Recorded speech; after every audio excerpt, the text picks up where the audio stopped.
from being person to professional, from being simple to special.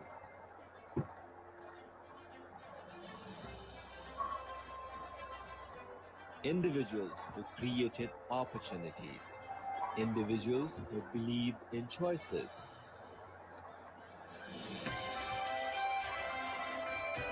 exploring their journey, learning their process,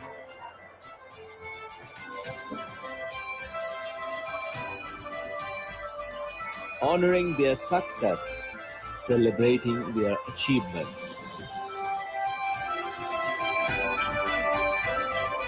A Facebook Live session to revive the best moments of their life.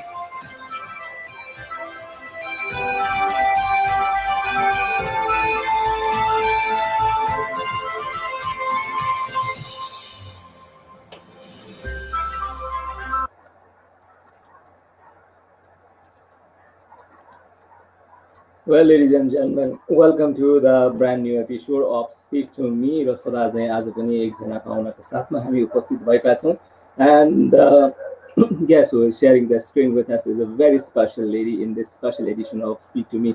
र Speak to Me को यात्रा आज 50औं श्रृङ्खलामा पुगेको छ. That is 50th edition. र 50th editionमा समूह 1 who is very special is sharing the screen in Speak to Me.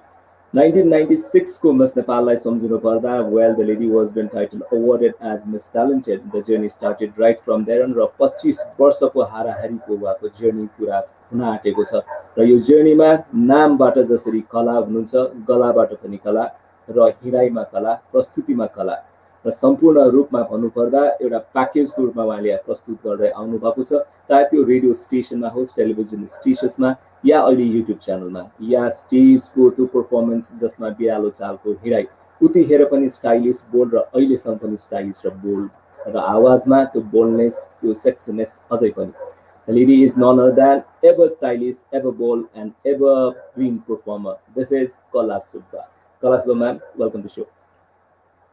Thank you so much rosin र सबैजनालाई धेरै धेरै नमस्कार जसले हेरिरहनु भएको छ सेवार हो. कला म्यामको कुरा गर्नुपर्दा आजभोलि के गर्दै हुनुहुन्छ, केमा तपाईँ इन्गेज हुनुहुन्छ? रोजिन आजभोलि चाहिँ मेरो त्यो एउटा युट्युब च्यानल छ, रुबुसा च्यानल. त्यसमा मेरो उडान द टक सो भन्ने कार्यक्रम छ. टक सो कार्यक्रम नै हो. अब त्यसमा चाहिँ हाम्रो अहिले मेरो पोस्ट प्रडक्सनको 2-3 एपिसोडहरूको काम भइरहेको छ. हाललाई चाहिँ करेन्टली चाहिँ सुटिङ चाहिँ रोकिरहेको छ कोभिडको केसले गर्दाखेरि र अहिले चाहिँ पोस्ट प्रडक्सनको काममै म बिजी छु. ओके, सो ब्याक तपाईँको लाइफस्टाइलको बारेमा बुझ्नु पर्दा, बाल्य अवस्थामा फर्किनु पर्दा, चाइल्डहुड डेजलाई यसो सम्झिनु पर्दा कस्तो हुनुहुन्थ्यो सानो अवस्थामा? चाइल्डहुड त सबैकै एकदमै राम्रै हुन्छ प्रायःको चाहिँ है. अब म चाहिँ अब लाउरे फ्यामिली भएको कारणले गर्दा म चाहिँ अब हङकङमा जन्मेँ होइन. र त्यहाँ हङकङमा जन्मेको जस्तो 4-5 वर्षको म सानै हुँदा नि बाबा आमाले पेन्सन आउनुभयो. त्यसपछि हामी 1980मा हङकङबाट हामी धरानमा सिफ्ट भयौँ. हामी ओरिजिनल चाहिँ ताप्लेजुङबाट हो र त्यहाँनिर धरानको मेमोरी चाहिँ मेरो एकदमै ब्युटिफुल मेमोरिजहरू छ कि त्यहाँनिरको अब साथीसँग खाली खुट्टा हाफपेन्टमा दौडेकोहरू होइन. अब पानी आउँदाखेरि कुद्ने, नाच्ने, दसैँ तिहारको रमाइलो धरानको होइन. अब त्यहाँ त्यतिखेर चाहिँ के पाउँथ्यो भने यस्तो पाचकहरू अनि यस्तो चाक्साला भन्ने पाउँथ्यो कि. त्यो चाहिँ अहिले सोच्दाखेरि चाहिँ त्यो घिउ चाकु खान्छौँ नि चाकु, त्यो चाक्सालाहरू चाहिँ चाक्साला भन्थ्यो. अनि पाचक भयो बरफमा हालेर खाने. अनि त्यही रमाइलो के हुन्छ नि, 8 आना 4 आना पैसा, त्यो रमाइलो, एकदमै रमाइलो. धरानको बाल्यकाल त एकदमै रमाइलो. खेल्न कुद्न पायौँ. अहिलेको बच्चाहरू त आउटडोर गेम्सहरू त्यति हुँदैन. अब ठाउँ पनि त्यति अब छैन नि त. उनीहरू त मोबाइलमा एउटा इन्टरनेटको माध्यमबाट मात्रै गेम खेल्छन्. हामी त अब हिसी चढ्नेदेखि लिएर होइन लुकीडुमदेखि लिएर यस्तो रमाइलो रमाइलो गऱ्यौँ हामीले. एकदमै चाइल्डहुड त मेरो एकदमै रमाइलो. परिवार र तपाईँको दिदीबहिनीहरूसँग बिताएका ती रमाइला क्षणहरू, त्यो इन्सिडेन्टहरूमा कुनै त्यस्तो छ जुन हामीसँग सेयर गर्दा अझ हामीले पनि त्यो बाल स्मृतिलाई रमाइलोसँग सम्झन पाउँछौँ? अब सानोमा त जो पनि चकचके हुन्छ, म पनि एकदमै चकचके थिएँ। अनि दिदीहरू चाहिँ मभन्दा अलिक एजमा धेरै नै अग्रजहरू पनि हुनुहुन्थ्यो, ठुलो दिदी चाहिँ एकदम ठुलो हुनुहुन्थ्यो। मेरा अब सबै होइन नुहाइदिने सबै गर्नुहुन्थ्यो बाबाआमाले, विशेष चाहिँ मलाई नुहाइदिने सानोमा बाबाले, भाइ र म चाहिँ नुहाउने। अनि मलाई अझैसम्म याद छ क्या, हङकङमा हुँदाखेरि सावरमा बाबाले हामीलाई नुहाइदिँदाखेरि हामी चाहिँ ताली पिटेर नाच्थ्यौँ होइन। अनि हजुर पछि चाहिँ अब धरानमा आइयो, अनि धरानमा यसो 4 बजी 3 बजीतिर त स्कुलबाट फर्किसकेका हुन्थ्यौँ। अनि 4 बजीतिर 5 बजीसम्म चाहिँ खेल्न दिने, त्यसपछि चाहिँ नुहाउने टाइम हुन्थ्यो हाम्रो होइन, किन धुलै धुलो हुन्थ्यो नि त। अनि नुहाउनु पर्दाखेरि चाहिँ नि नुहाइदिनु हुन्थ्यो दिजूले। र कहिलेकाहीँ चाहिँ अब नुहाउनु ढिलो आउँदाखेरि चाहिँ छडी लिएर आउनुहुन्थ्यो क्या, लट्ठी लिएर खोज्दै खोज्दै कहाँ छ भनेर। अनि कुटाइ पनि खाइन्थ्यो होइन। अनि त्यही हो, एकदमै रमाइलो थियो कि। अब दिदीको कुटाइ पनि खाइयो, मम्मीको कुटाइ पनि खाइयो होइन। बाबाले चाहिँ तर मलाई कहिले एक झापट शुद्ध नदिकन हुर्काउनु भएको है, एकदम प्यारो गरेर के पुलाउनु भएको बाबाले चाहिँ। अब एकजना त स्ट्रिक्ट हुनु परिहाल्यो, आमाको कुटाइ चाहिँ बेसरी खान्थ्यो। त्यही कुटाले गर्दा आज मान्छे बने। त्यही हो पक्कै रोजी। पनि त्यो कुटाइ भनेको अनुशासनको दायरामा ल्याउनको लागि र जीवनसँग सम्बन्धित धेरै कुराहरू बुझाउनको लागि पक्कै पनि हो। स्कुले त्यो बेला जीवनलाई अब सम्झिनु पर्दा हजुर के भन्नुभयो? स्कुले जीवनलाई सम्झिनु पर्दा स्कुले जीवन कति तपाईँ पढ्नमा बढी रुचि राख्ने खालको विद्यार्थी हुनुहुन्थ्यो कि पढाइ भनेपछि भाग्ने खालको विद्यार्थी हुन्थ्यो, विशेष त परीक्षाको समयमा पढ्न मन लाग्ने या परीक्षा आउँदै नआए कति राम्रो हुन्थ्यो त्यस्तो केही? ओके, गेस अरूले के गेस गरिरहनु भएको छ ल, म कस्तो विद्यार्थी थिएँ, म कस्तो थिएँ? रोजिनले चाहिँ ल भन्नु नि त, म कस्तो थिएँ होला स्कुलमा? पढ्न चाहिँ रुचाउने तर परीक्षा भनेपछि अलिकति भाग्ने हो कि? ल अर्को फेरि चान्स, सेकेन्ड चान्स दिन्छु। मैले पास गरेँ।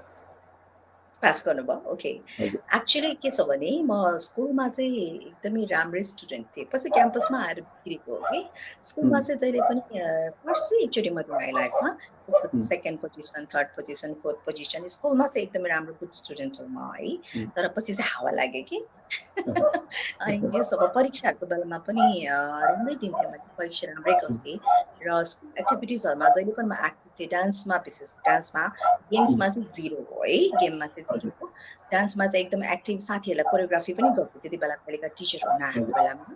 र विभिन्न ठाउँमा गएर वाद विवाद डिबेट कम्पिटिसनहरूमा पनि जान्थेँ, र डान्स कम्पिटिसनहरूमा पनि जान्थेँ। रनिङ सिल्ड हुन्थ्यो कि 3 वर्ष कन्टिन्यू फर्स्ट आउनुपर्छ कि रनिङ सिल्ड हुनलाई। डान्सको लागि पनि त्यस्तो हुन्थ्यो। अनि इनरवामा गएर हामीले त्यहाँनिर सदरमुकाम इनरवामा गएर हामीले त्यो चाहिँ कम्पिटिसन गर्नुपर्ने हुन्थ्यो। त्यस्तोमा पनि कम्पिटिसनहरूमा भाग लिइरहन्थेँ। र काठमाडौँमा पहिला उहिलेको टाइममा चाहिँ हामी सानो हुँदा चाहिँ अब राजा रानीको बर्थडेहरूमा ठुल्ठुलो ओकेजनहरू हुन्थ्यो, प्रोग्रामहरू हुन्थ्यो। र काठमाडौँमा चाहिँ म डान्स गर्न पनि आउँथेँ, पूर्वाञ्चल विकास क्षेत्रबाट प्रतिनिधि गरेर। त्यस्तो थियो बाल्यकालमा, धेरै मेडलहरू, सिल्डहरू धेरै जितेको छु मैले। बरु पछि आएर बिग्रेँ म। सो पछि आएर अलिकति पढाइबाट डिस्ट्र्याक्ट हुनुको कारण यो मिडिया, मोडलिङ अनि एक्स्ट्रा एक्टिभिटिजमा अलिक बढी ध्यान राखेर हो कि? त्यो सबै भयो, किनभने मोडलिङको भूत सवार भएपछि अब खालि अब म्यागजिनहरू मात्रै हेर्ने होइन, अब मोडल्सहरूको सोजहरूमा इन्ट्रेस्ट लिने यताउति भयो। अनि फेरि हाम्रो ग्रुप थियो क्याम्पसमा पनि, साथीहरूको ग्रुप थियो। हामी 4-5 जना साथीहरू अब क्याम्पसमा क्लास बङ्क गरेर भाडाको मोटरसाइकल लिएर 500 रुपियाँ, दिनभरिको 500 रुपियाँ भाडासम्म लिएको छौँ। भाडाको मोटरसाइकल लिएर हामी घुम्न जान्थ्यौँ, ककनी, नगरकोट, कहाँ कहाँ हुन्छ सबै ठाउँ घुमेर जानु। त्यो भएर अलिकति त्यो चक्कर चलेपछि चाहिँ त्यस्तो भयो के। तर त्यो पनि एक किसिमको आफ्नै रमाइलो, क्यान्टिनमा बस्ने, क्लासमा भन्दा बढी क्यान्टिनमा बस्ने, अनि कागजमा के लेखेर पास गरागर गर्ने, त्यस्तो थियो क्याम्पसमा। सो विद्यार्थी जीवन अगाडि बढ्ने क्रममा एसएलसीसम्म आइपुग्दाखेरि एउटा माइन्ड सेट प्राय विद्यार्थीको भइसकेका हुन्छ कि भोलिको जीवनमा यसरी अगाडि बढ्ने आफ्नो करियरमा। तपाईँको त्यस्तो माइन्ड सेट भइसकेका थियो या थिएन? To be very frank Rojin, मेरो माइन्ड सेटमा केही पनि थिएन। मलाई खासमा सानो हुँदाखेरि चाहिँ पुलिस इन्सपेक्टर बन्न मन लाग्ने। आर्मी, मेरो बाबा आर्मी भएकोले म आर्मी जोइन गर्छु भन्ने पनि हुन्थ्यो। त्यति बेला त फेरि केटी आर्मीहरू त लेडिज त हुँदैन रहेछ होइन। अनि पुलिस, एटलिस्ट पुलिस हुन्छु होला भन्ने चाहिँ मलाई एकदमै रहर लाग्थ्यो, किन फिल्ममा केटीहरूले एक्सन गरेको एकदम हिरो भएको मलाई एकदम मनपर्ने, किनकि मेरो बाबा मेरो लागि एकदम हिरो हुनुहुन्थ्यो। अनि म आइडल मान्थेँ उहाँलाई होइन। आमा पनि अफकोर्स हुनुहुन्छ। त्यो हिसाबले चाहिँ म चाहिँ अलिक बढी म्यास्कुलिन फिल्डमा फिल्डमा जान्छु भन्ने सोचेको थिएँ तर यो मोडलिङमा जाने डान्स गर्ने भन्ने त पछि गर्छु भनेर मैले सोचेकै थिइनँ कि तर पछि आएर चाहिँ सबै एउटा भाग्य पनि हुँदो रहेछ रोजिन एउटा डेस्टिनी के मान्छेको कहाँ गएर के बन्नुपर्छ होइन त्यो हामीले नचाहँदा नचाहँदै पनि त्यो लेखेको छ भने चाहिँ हुने रहेछ कि आफसे आप यता मोडलिङतिर लागि म मिडियामा लागि होइन अहिले सोचेर हेर्दा मलाई आफैलाई नै विश्वास लाग्दैन अझै पनि सो तपाईँ क्लासिकल नृत्यमा पनि ट्रेन हुनुहुन्छ कथक विशेष गरेर तपाईँको बेस्ट पोइन्ट भन्नुपर्छ सो त्यतातिरको इन्ट्रेस्ट सानैदेखि थियो या एउटा अवस्था आएपछि होइन म क्लासिकल डान्स गर्छु क्लासिकल डान्सरको रूपमा आफूलाई डेभलप गर्छु भनेर त्यस्तो आयो यस्तो थियो मेरो स्कुल धरानको सेकेन्डरी बोर्डिङ स्कुलमा चाहिँ के थियो भने हाम्रो आफ्टर क्लास चाहिँ हाम्रो डान्सको लागि चाहिँ क्लासिकल टिचर हुनुहुन्थ्यो त्यति बेला दार्जिलिङबाट आउनुभएको स्वर्गीय मेरो गुरुजी होइन उहाँलाई अझै पनि सम्झिन्छु प्रवेश पान्तवा उहाँ चाहिँ आफ्टर क्लासमा चाहिँ क्लासिकल डान्समा हामी जोइन हुने 4 जना कि 5 जना मात्रै थियौँ अनि मलाई चाहिँ डान्समा इन्ट्रेस्ट भएकोले हाम्रो टिचरहरूले डान्समा हालिदिनु भएको थियो त्यहाँदेखि मैले क्लास 2 देखि 7, 8 सम्म कन्टिन्यू क्लासिकल डान्स सिकेँ त्यसपछि त्यही गुरु पछि काठमाडौँमा साधना कला केन्द्रमा आउनुभयो होइन हाम्रो वहीँ गुरु नै हुनुहुन्थ्यो अनि उहाँबाट फेरि मैले कन्टिन्यू गरेँ त्यसरी चाहिँ मैले क्लासिकल डान्स चाहिँ 1 वर्ष कि 1.5 वर्ष छुट्यो तर कन्टिन्यू क्लास 2 देखि चाहिँ मैले यसरी कन्टिन्यू क्लास 10 सम्म त मैले गरेँ त्यसरी चाहिँ मेरो क्लासिकल डान्सको बेस बचायो र मेरो गुरुजीले नै मलाई सबै मिस नेपालमा भाग लिँदा पनि क्लासिकल डान्स उहाँले नै कम्पोज गरिदिनु भएको थियो होइन र त्यही डान्सले गर्दा मैले मिस ट्यालेन्टको चाहिँ अवार्ड पनि टाइटल जित्न सफल बनेको थिएँ मिस नेपाल 1996मा थर्ड मिस नेपालमा सो तेस्रो संस्करणको मिस नेपालमा तपाईँ सहभागी हुनुभयो र ट्यालेन्ट अवार्डको विजेता पनि हुनुभयो सो अहिले जस्तो पेजेन्टको धेरैजनालाई अवेरनेस पक्कै पनि थिएन मिडियाको बारेमा पनि त्यति धेरै आउनु थिएन तेस्रो सिजनमै मिस नेपालमा प्लान गरेर जानुभएको थियो या यो कुनै कोइन्सिडेन्स थियो त्यो मिस नेपाल भनेपछि चाहिँ त्यो बेला चाहिँ एकदमै ठुलो कुरा हुन्थ्यो रोजिन होइन अब ब्युटी पेजेन्टहरू त कुनै नै हुँदैन थियो खालि मिस नेपाल तेस्रो संस्करणमा मात्रै पुगिरहेको थियो फेरि प्लस कस्तो थियो भने त्यो बेला चाहिँ एकदमै दिदीबहिनीहरूले चाहिँ यस्तोमा भाग लिनु हुँदैन मिस नेपाल जस्तो छालाको व्यापार गर्ने ठाउँमा जानु हुँदैन यो चाहिँ हाम्रो समाजमा चाहिँ चेलीबेटीलाई बिगार्ने काम हो यो चाहिँ नराम्रो चिज हो भनेर चाहिँ व्यापक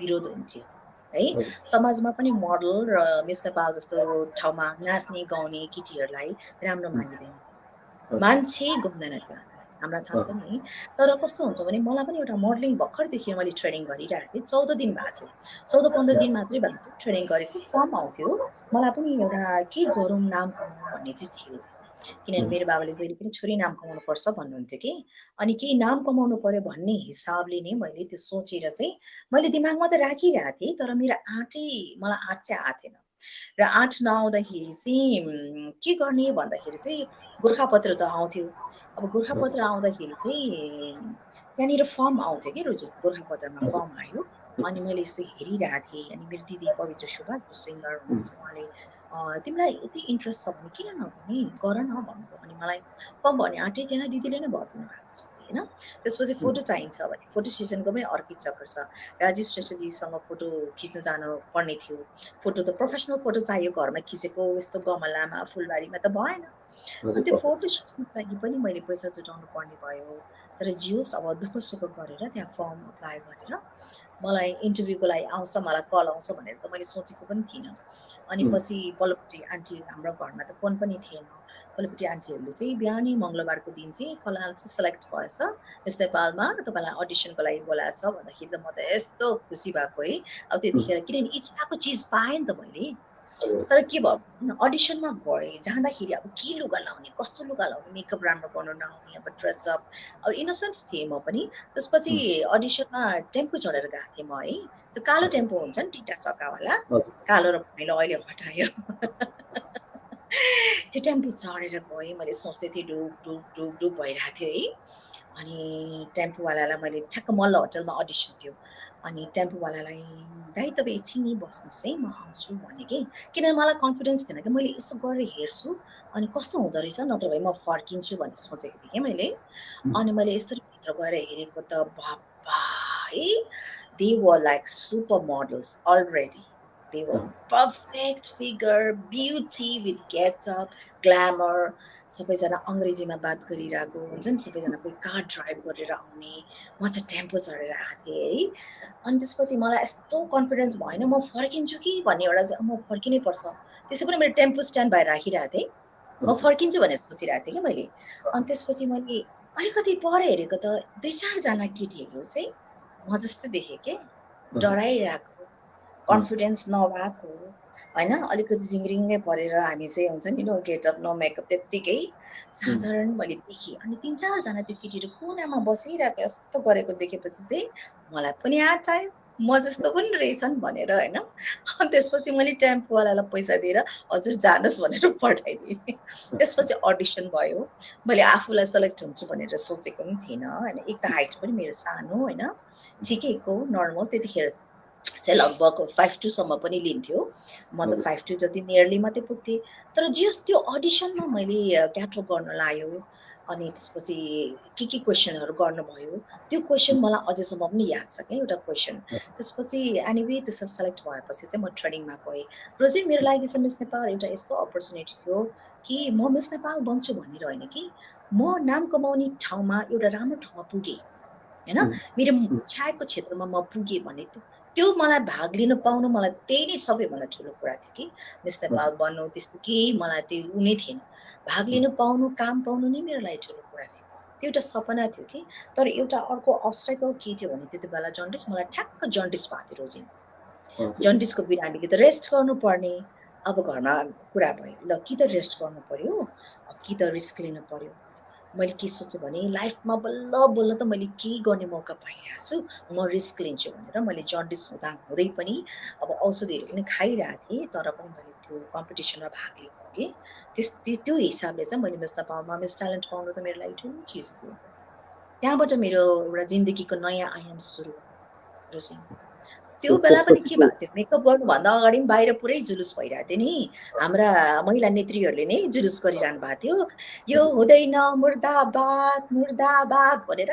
पुलिसहरूले उहाँलाई यस्तो समातेर गाडीमा हाल्दै लाँदै होइन, एकदम बबाल त्यो BICC-को हल बाहिर चाहिँ तपाईँको ठुलो काण्ड नै भइरहेको हुन्थ्यो त्यहाँनिर। तर हामी चाहिँ भित्र चाहिँ मेकअपमा बसिरहेको कार्यक्रममा हामी सहभागी भइरहेको हुन्थ्यौँ। त्यस्तो समय थियो। आज भने आमा बाबाले के भन्नुहुन्छ, छोरी मिस नेपाल भयो भने कत्रो गर्वको कुरा। मिस नेपालले पनि एउटा नेपाली नारीले पनि देश चिनाउन सक्छ होइन। अहिले त मिस नेपालमा भाग लिउँ मेरो छोरी भने आमा बाबाको इच्छा हुन्छ, पहिला त्यस्तो थिएन। It was really difficult. त्यसपछिको यात्राले फेरि पनि जोड्नेछौँ। अहिले भने एउटा सेगमेन्टमा हामी प्रवेश गर्दैछौँ। यो सेगमेन्टमा तपाईँलाई म 2टा अप्सन दिनेछु, एउटा तपाईँले छान्नुपर्ने हुन्छ र कारण भन्नुभयो भने ठिकै छ, कारण नभन्दा पनि खासै यसमा असर चाहिँ पर्दैन। सो तपाईँलाई प्रश्न छ, आजको अवस्थामा तपाईँलाई मिडिया पर्सन भनेर चिन्छन्, तर तपाईँले आफूलाई के भनेर चिनाउनु मन पराउनुहुन्छ? आरजे भनेर चिनाउनु मन पराउनुहुन्छ या टेलिभिजन प्रेजेन्टर? आरजे र भिजेमा हजुर, म चाहिँ आफूलाई नै आरजे नै भन्न रुचाउँछु, किनभने रोजिन मैले पहिलो सुरु गरेको मेरो काम हो, त्यो मेरो लागि प्यारो लाग्छ, सम्माननीय छ होइन। र त्यसपछि चाहिँ भिजे र अनि मात्रै म एज अ मोडल होइन, किनभने मैले फर्स्टमा मेरो पहिलो प्रेम हो जस्तै हो कि। कोरियोग्राफरको रूपमा, ब्युटी पेजेन्ट कोरियोग्राफरको रूपमा आफूलाई बढी राम्रो लाग्छ या फेसन सोको कोरियोग्राफरको रूपमा आफूलाई बढी राम्रो लाग्छ?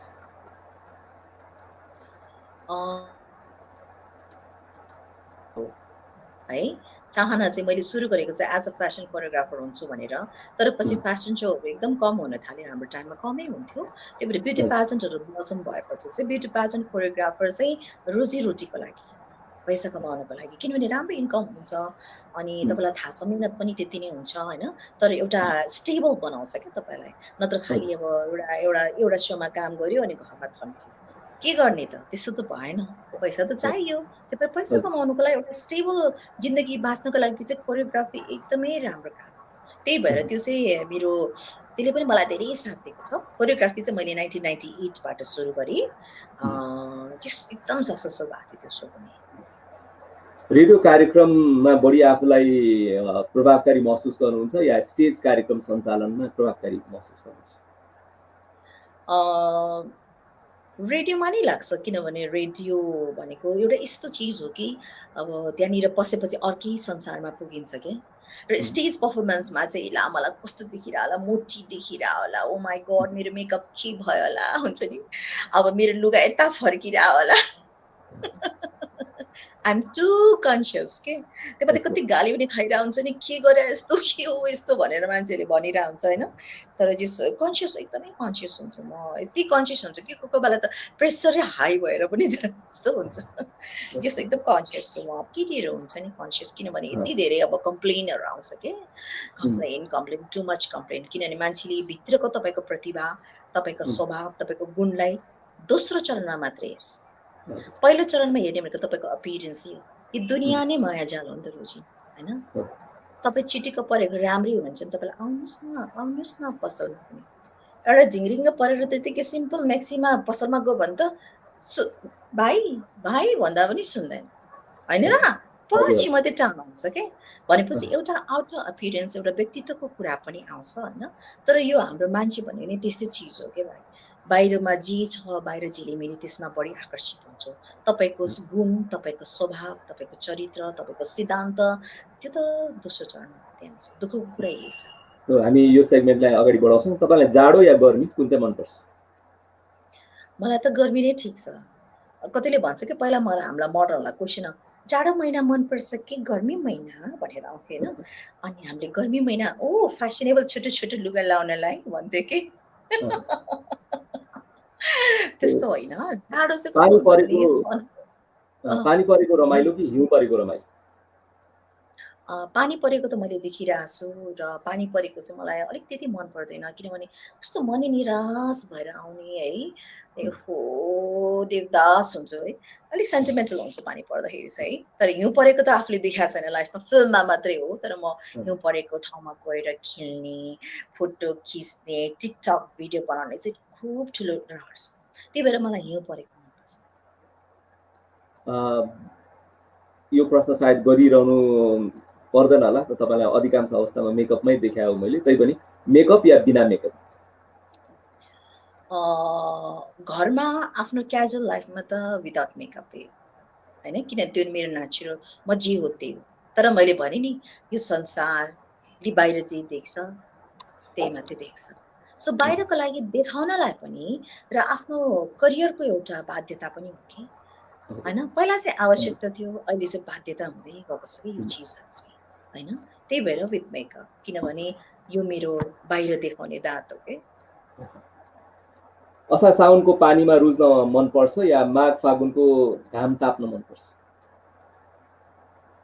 मैले भने नि पानी परेको त्यति मन पर्दैन मलाई कतिलाई चाहिँ पानी परेपछि त तातो सिर कोडेर मिठो मिठो कफी खाएर बस्न मन लाग्छ होइन त्यो मलाई पनि मन लाग्छ तर के नि मिडियाको मान्छे त पानी पर्दा पनि जानुपर्छ कि भित्दै भए पनि हुन्छ नि अलिकति फेरि काठमाडौँको सडक ओ माई गड है पानी सबै यस्तो छापिदिने कि सबै है त्यस्तो कति भएको छ एनिवे तातो तातो सिर कोडेर जाडो महिना पुस माघमै मनपर्छ त्यो चाहिँ अप्सनमा चाहिँ तपाईँलाई कुन चाहिँ बढी रुचिकर लाग्दैन ढिलो गरेर सुत्नु या एका बिहानै उठ्नु रुचिकर नलाग्ने चाहिँ एका बिहानै उठ्नु नै हो पहिला चाहिँ म एका बिहानै उठ्थेँ आजकल एकदम बानी बिग्रेछ है मेरो किनभने यो टिकटक र मोबाइलमा एप्स हेर्दा है अब राति हुन्छ 11:30 12 कहिले त 1 बज्छ त्यही भएर चाहिँ बिहान उठ्न अलिक गाह्रो हुन्छ त्यो भएर मात्रै हो बट इट्स नट हेल्दी म चेन्ज गर्दैछु आजकल चाहिँ अलिक टाइमै सुत्ने कोसिस गरिरहेको हुन्छु कि तर पनि हात चाहिँ मोबाइलमा गइहाल्छ कि कन्ट्रोल गर्दैछु सेगमेन्टमा जान्छु यसमा चाहिँ तपाईँलाई म 3वटा विकल्प दिन्छु त्यसको चाहिँ तपाईँले प्राथमिकताको आधारमा 1 2 3 भनेर र्याङ्किङ गर्नुपर्ने हुन्छ सपिङ गर्न जानु पर्दा वा जानु हुँदाखेरि निर्धारित प्राइस फिक्स प्राइस त्यसलाई भन्छौँ डिस्काउन्ट अफर या सेल योमा तपाईँले 1 2 3 तपाईँको प्राथमिकता के पर्छ सेल डिस्काउन्ट अफर भएको या फिक्स प्राइस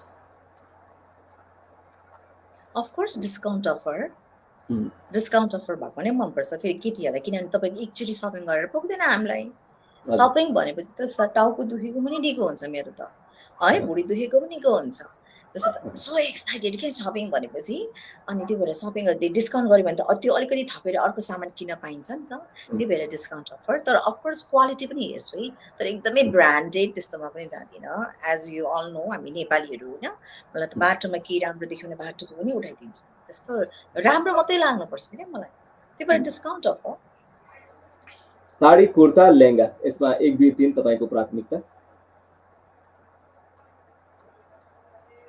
फर्स्टमा लेहेङ्गा त्यसपछि साडी देन कुर्ता यसै गरेर रङहरुमा रातो पहेँलो र नीलोमा 1 2 3 नीलो रातो अनि पहेँलो त्यसै गरेर गरगहनामा सुन हीरा र चाँदीमा 1 2 3 सुन हीरा र चाँदी हजुर व्यवहारिक पक्षमा हेर्ने भने त सुनै नम्बर 1 हो किनभने आपत पर्दा पनि सुन त काम लाग्यो नि त हैन हीरा चाहिँ नेपालीहरुलाई कस्तो हुँदो रहेछ भने ओहो हीरा वा भन्छ भने चाहिने बेलामा कहीँ पनि बिग्दैन त्यो लाउनु भएको हैन त्यही भएर सुन हीरा त्यसपछि चाँदी स्वादहरुमा गुलियो अमिलो पिरो 1 2 3 अमिलो पिरो अनि गुलियो लास्टमा तपाईलाई मन पर्ने यी सामग्रीहरु 1 2 3 मा गरगहना कस्मेटिक सामग्री र जुत्ता कस्मेटिक गरगहना त्यसपछि जुत्ता लास्टमा यसै गरेर तपाईलाई मन नपर्ने के होला सबभन्दा बढी मन नपर्ने अगाडि राख्नु होला कपाल झरेको नङ भाज्ने गरेको र मोटाउने गरेको लास्टको के भन्नुभयो मोटाउने कपाल नङ र मोटाउने Oh my god, I'm so fat. Eh? I'm always fat. Fat, त्यसपछि कपाल त्यसपछि नङ नङ त म खासै त्यति उ गर्दिन वास्ता गर्दिन हैन अब कपाल झर्नु पनि त नराम्रै हो नि हैन केटीहरुको लागि तर यस्तो छ कि रोजिन मेरो फ्यामिली चाहिँ इज ब्लेस्ड विथ ह्याप्पी बाक्लो हेयर के इभन मेरो दाजुभाइको पनि यति बाक्लो छ अफ्रिकाको जंगल जति नै छ है उनीहरुको पनि हैन गर्छ कि उनीहरु पनि धेरै लामो कपाल बाक्लो भएर मेरो फ्यामिलीको चाहिँ कपाल एकदमै बाक्लो त्यसको लागि चाहिँ आइ एम ब्लेस्ड र मोटाउनु चाहिँ म पहिला त अब एज अ मोडल त धेरै स्लिम नै थिएँ अब बिचमा चाहिँ अब मोटाउँदै गएँ र एज पनि हुँदो रहेछ तर सबै ट्राई गर्छु तर मिठो मिठो खाना देखेपछि त म सब बिर्सिन्छु अरु व्यक्तिको कुन चाहिँ बानी बढी मन पर्दैन मिस कल गर्ने बानी प्रश्न सोधिरहने बानी र चुपचाप बस्ने बानी के गर्दाखेरि दोस्रो व्यक्तिको मन नपर्ने बानी मिस कल गरिरहने प्रश्न सोधिरहने चुपचाप बसिरहने आई थिंक प्रश्न सोधिरहने बानी होला त्यसपछि मिस कल त्यसपछि चुपचाप छ लास्टमा कतिपय मान्छे त चुपचाप बसेकै ठीक लाग्छ मलाई के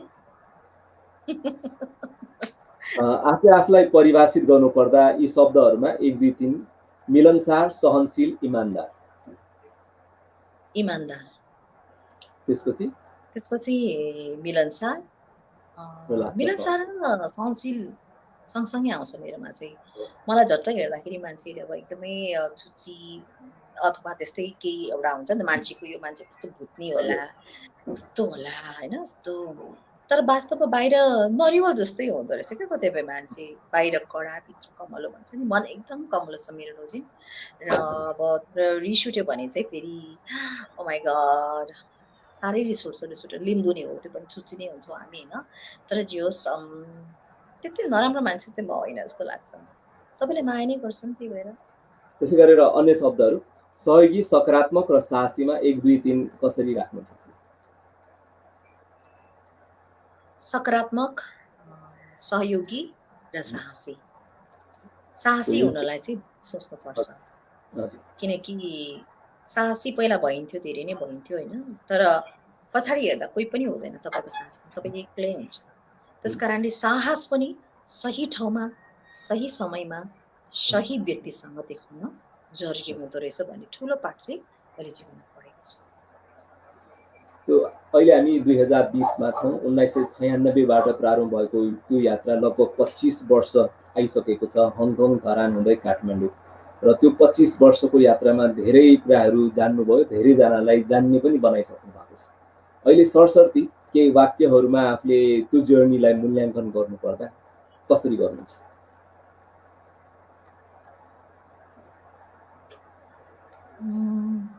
यसको एन्सर त धेरै लामो छ है। त्यही पनि भन्नुपर्दाखेरि चाहिँ उतार चढावले भरिएको शानदार जिन्दगी भन्छु म है, जसमा धोका पनि छ, तिरस्कार पनि छ, सम्मान पनि छ, पुरस्कार पनि छ हैन, खाल्डो पनि छ, एउटा सिम्पल सजिलो मैदान पनि छ, फुलबारी पनि छ, आगो पनि छ, पानी पनि छ। यो यात्रामा धेरै कुरा भयो कि मलाई त के लाग्छ भने, तर अहिले यसो सोच्छु जतिजनाले धोका दिनुभयो, विश्वासघात गर्नुभयो, दुःख दिनुभयो, उहाँहरूले गर्दा पनि यो ठाउँमा पुग्यो हैन। र कतिजनाले चाहिँ एकदमै माया पनि गर्नुभयो, विश्वास पनि गर्नुभयो।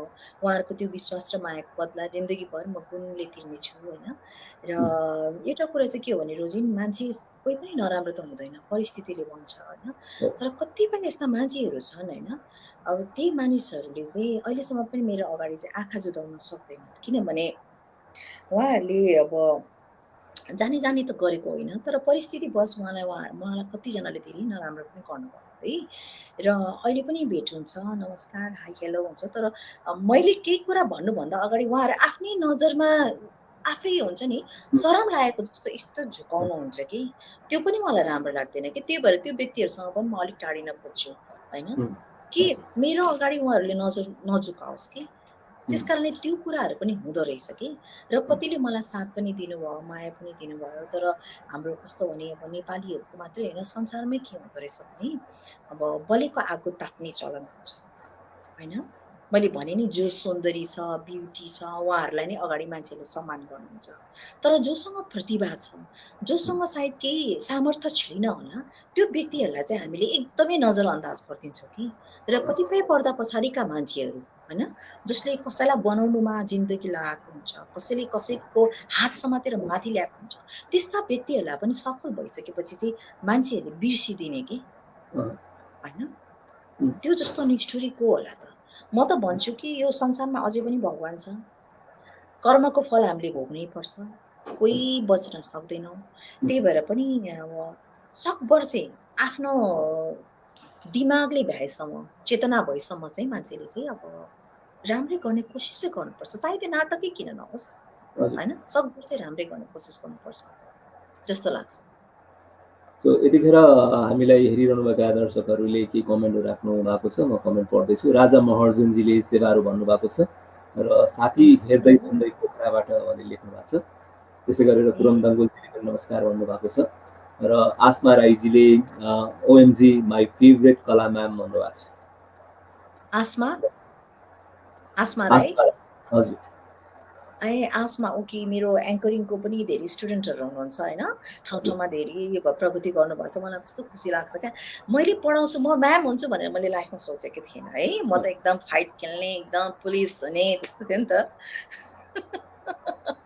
फेरि पनि हामी चाहिँ त्यो जर्नीलाई फर्केर जाँदाखेरि यतिखेर तपाईँले मोडलिङमा आफ्नो करियर बनाउने प्रयास गर्नुभयो, जतिखेर नेपालमा मोडलिङ धेरैलाई थाहा थिएन, मिडिया क्षेत्रका मान्छेहरूलाई पनि थाहा थिएन। घर परिवारबाट अघि नै तपाईँले मेन्सन पनि गर्नुभएको थियो कि छोरीबेटीलाई चाहिँ मोडलिङ मिडियामा आउनको लागि गाह्रो थियो, दिँदैन थियो। सो तपाईँको लागि त्यो सहज कसरी भयो? सहज थिएन रोजी, सजिलो पक्कै थिएन, एकदमै थिएन। तर यति हो कि म चाहिँ यति भाग्यमानी भएँ कि यो केसमा चाहिँ मेरो फ्यामिलीले चाहिँ मलाई एकदमै पुरा सपोर्ट गर्नुभयो है। मेरो दिदीहरू, मेरो बाबा आमा सबैले। अब पहिला चाहिँ के भएको थियो भने, अब भर्खर एसएलसी पास गरी क्याम्पस पढ्दै गर्दाखेरि अब के गर्ने त, पहिला त टाइपिङ सिक्ने भन्ने हुन्थ्यो एउटा एक्स्ट्रा करिकुलममा। अनि पछि चाहिँ कम्प्युटर आयो, कम्प्युटर सिक्ने भने बाबाले मलाई भन्नुभएको थियो, अब छोरी कम्प्युटर सिक्ने भए सिक्नु भनेर मलाई 4,500 जति चाहिँ पैसा दिनुभएको थियो। अनि मैले के सोचेँ भने, अब कम्प्युटर सिकौँ कि अब फेसन मोडलिङको ट्रेनिङ पनि खोलिरहेको थियो, ट्रेनिङमा पो जाउँ कि भन्ने भयो। अनि मैले यसो सोचेँ, होइन म मेरो आफ्नो इच्छाको कुरा नै गर्छु। मैले आमालाई सोधेँ, आमा म के गरौँ, मलाई यस्तो मन छ भन्दा, तिमीलाई जे मन लाग्छ छोरी त्यही गर भन्नुभयो। आमाले पनि हौसला दिनुभयो। अनि मैले गएर एकमुष्ट द ऱ्याम्प भन्ने मोडलिङ एजेन्सी, नेपालको पहिलो मोडलिङ एजेन्सी, उहाँलाई धेरै धेरै धन्यवाद सम्झिन चाहन्छु। त्यहाँनिर गएर मैले एकैचोटि 4,500 1996 मा जम्मा गरेँ होइन र त्यहाँबाट मेरो यात्रा सुरु भयो त्यसपछि यो यात्रा चाहिँ सहज किन पनि थिएन भने कस्तो हुँदो रहेछ भने जस्तै फेसन सो कहाँ हुन्छ होइन त्यो नै थाहा नहुने एक त अब कसलाई कुरा भन्ने एउटा साधारण मान्छेको त त्यही हुन्छ नि त अहिले पो एजेन्सीहरू छ कन्ट्याक्ट पोइन्टहरू छ कोरियोग्राफरहरू एक दुईजना कोरियोग्राफरलाई मैले कति फोन गर्थेँ मलाई पनि चान्स दिनुहोस् भनेर अनि उहाँहरूले त मलाई के भनेर अल्झाइदिने अनि मेरो एकजना चिनेको दिदी हुनुहुन्थ्यो उहाँले चाहिँ के भन्नुभयो भने फेसन सो गर्दै हुनुहुन्थ्यो उहाँको चाहिँ डिजाइनर उहाँ चाहिँ डिजाइनर अनि फेसन सो हुँदो रहेछ मैले पनि अब चान्स पाउँछु कि होइन अब मेरो एकदम फ्यामिली फ्रेन्ड जस्तो हुनुहुन्थ्यो उहाँ चाहिँ मैले उहाँलाई भन्दाखेरि हुन्छ तिमीले आफ्नो ड्रेस आफै बनाउनुपर्छ भन्नुभयो अनि मैले सोचेँ ए नयाँ मान्छेले चाहिँ आफ्नो ड्रेसको आफैले बनाउनु पर्दो रहेछ भने मैले सोचेँ अनि मैले गएर डिजाइनहरू हेरेँ क्याटलगहरू हेरेँ त्यसपछि नमुना टेलरको दिदी हुनुहुन्थ्यो ज्ञानी शोभा तुलाधर अहिले नमुना फेसन इन्स्टिट्युट उहाँको यत्रो नाम छ इज्जत छ दिजुका गएर उहाँको न्यु रोडमा थियो टेलरिङ त्यहाँ गएर डिजाइन गरेर लुगा सिलाएर ल्याए सबै भयो तर उहाँले त फेसन सो त गरिसक्नु भएको रहेछ अनि पछि त मलाई आएर घरमा आएर हेऱ्यो त मेरो सोहरू मेरो मोडल्सहरू भनेर देखाउनु भयो मलाई कस्तो पेन्च भयो क्या त्यो कुराले चाहिँ अनि मलाई किन लुगा सिलाउनु लाउनु भयो त उहाँले होइन मलाई त एकदमै हर्ट भयो यो कुराले अनि त्यसपछि अनि म दिदीसँग कुरा गरेँ अनि ठिकै छ नि त अब सानो मन नगर सबैको टाइम आउँछ घुमी फेरि भन्ने कुरा आयो त्यसपछि कैयौँ एउटा टिचरहरू पनि हुनुहुन्थ्यो सबैले मसँग राम्रो व्यवहार गरेन कसैले के भने कसैले के गर्यो तर थोरै मात्रै मान्छेले चाहिँ मलाई सपोर्ट चाहिँ गर्नुभयो जसमध्ये चाहिँ जयन्त सुब्बा मानन्दर होइन अनि मुक्तिकला देवान पुष्पा लिम्बू उहाँहरूलाई एकदम धन्यवाद दिन चाहन्छु उहाँले मलाई एकदम सपोर्ट गर्नुभएको यो त सत्य कुरा हो है र सृजना सिंह योन्चन जसले मलाई पहिलोचोटि फेसन सोमा ब्रेक दिनुभयो उहाँलाई सम्झिन चाहन्छु र एउटा फेसन कोरियोग्राफरले त मलाई यहाँसम्म पनि भन्नुभएको थियो कि म पनि एउटा उहाँको सो हुँदै रहेछ सर म पनि हेर्न चाहन्छु भन्दाखेरि उहाँले चाहिँ के भन्नु भने तिमीले चाहिँ ठिक छ जाने भए जाऊ हेर्न भए आउने भए आऊ तर तिमीले चाहिँ मोडल्सहरूको लुगा र जुत्ता समात्नुपर्छ है भन्नुभयो कि मोडल्सहरूको जुत्ता नै भन्नुभयो उहाँले डेफिनेटली जुत्ता र लुगाहरू चाहिँ सम्हाल्नुपर्छ भन्नुभयो त्यस्तो गरी त्यही कुरालाई केही नम्र भएर केही राम्रो भएर भनेको भए पनि त हुन्थ्यो होइन अनि मेरो एउटा अर्को मोडल साथी थियो डेजी अनि त्यो र म त ट्वा परेर हेऱ्यौँ कि अनि आँखाभरि आँसु भयो म त के भन्यो भने मेरो आफ्नो एकदम रेस्पेक्ट गरेको मान्छेबाट मैले त्यो एक्सपेक्ट गरेको थिइनँ कि अहिले तिमीहरूलाई हुँदैन तिमीहरूको टाइम छैन तिमीहरू अहिले नजाऊ भन्नु पनि त मिल्थ्यो नि फेरि अरूलाई चाहिँ सबैलाई मेरो क्लासमा हुने अरू को चिनेकोहरूलाई चाहिँ बोलाए मलाई चाहिँ उहाँले त्यस्तो भन्नुभयो कि मुखैमा अनि त्यो पनि एउटा मलाई कस्तो लाग्यो तर मैले उहाँलाई के पनि भनिनँ हुन्छ हस् त म त्यो भनेँ किनभने मेरो भन्ने पोजिसन पनि थिएन र भए पनि म कसैलाई त्यस्तो चाहिँ भन्दिनँ थिएँ कि रोज तर त्यो चोटहरूले गर्दा होइन त्यो बातहरूले गर्दा यस्तो भयो कि मलाई अब मैले त केही गर्नै पर्छ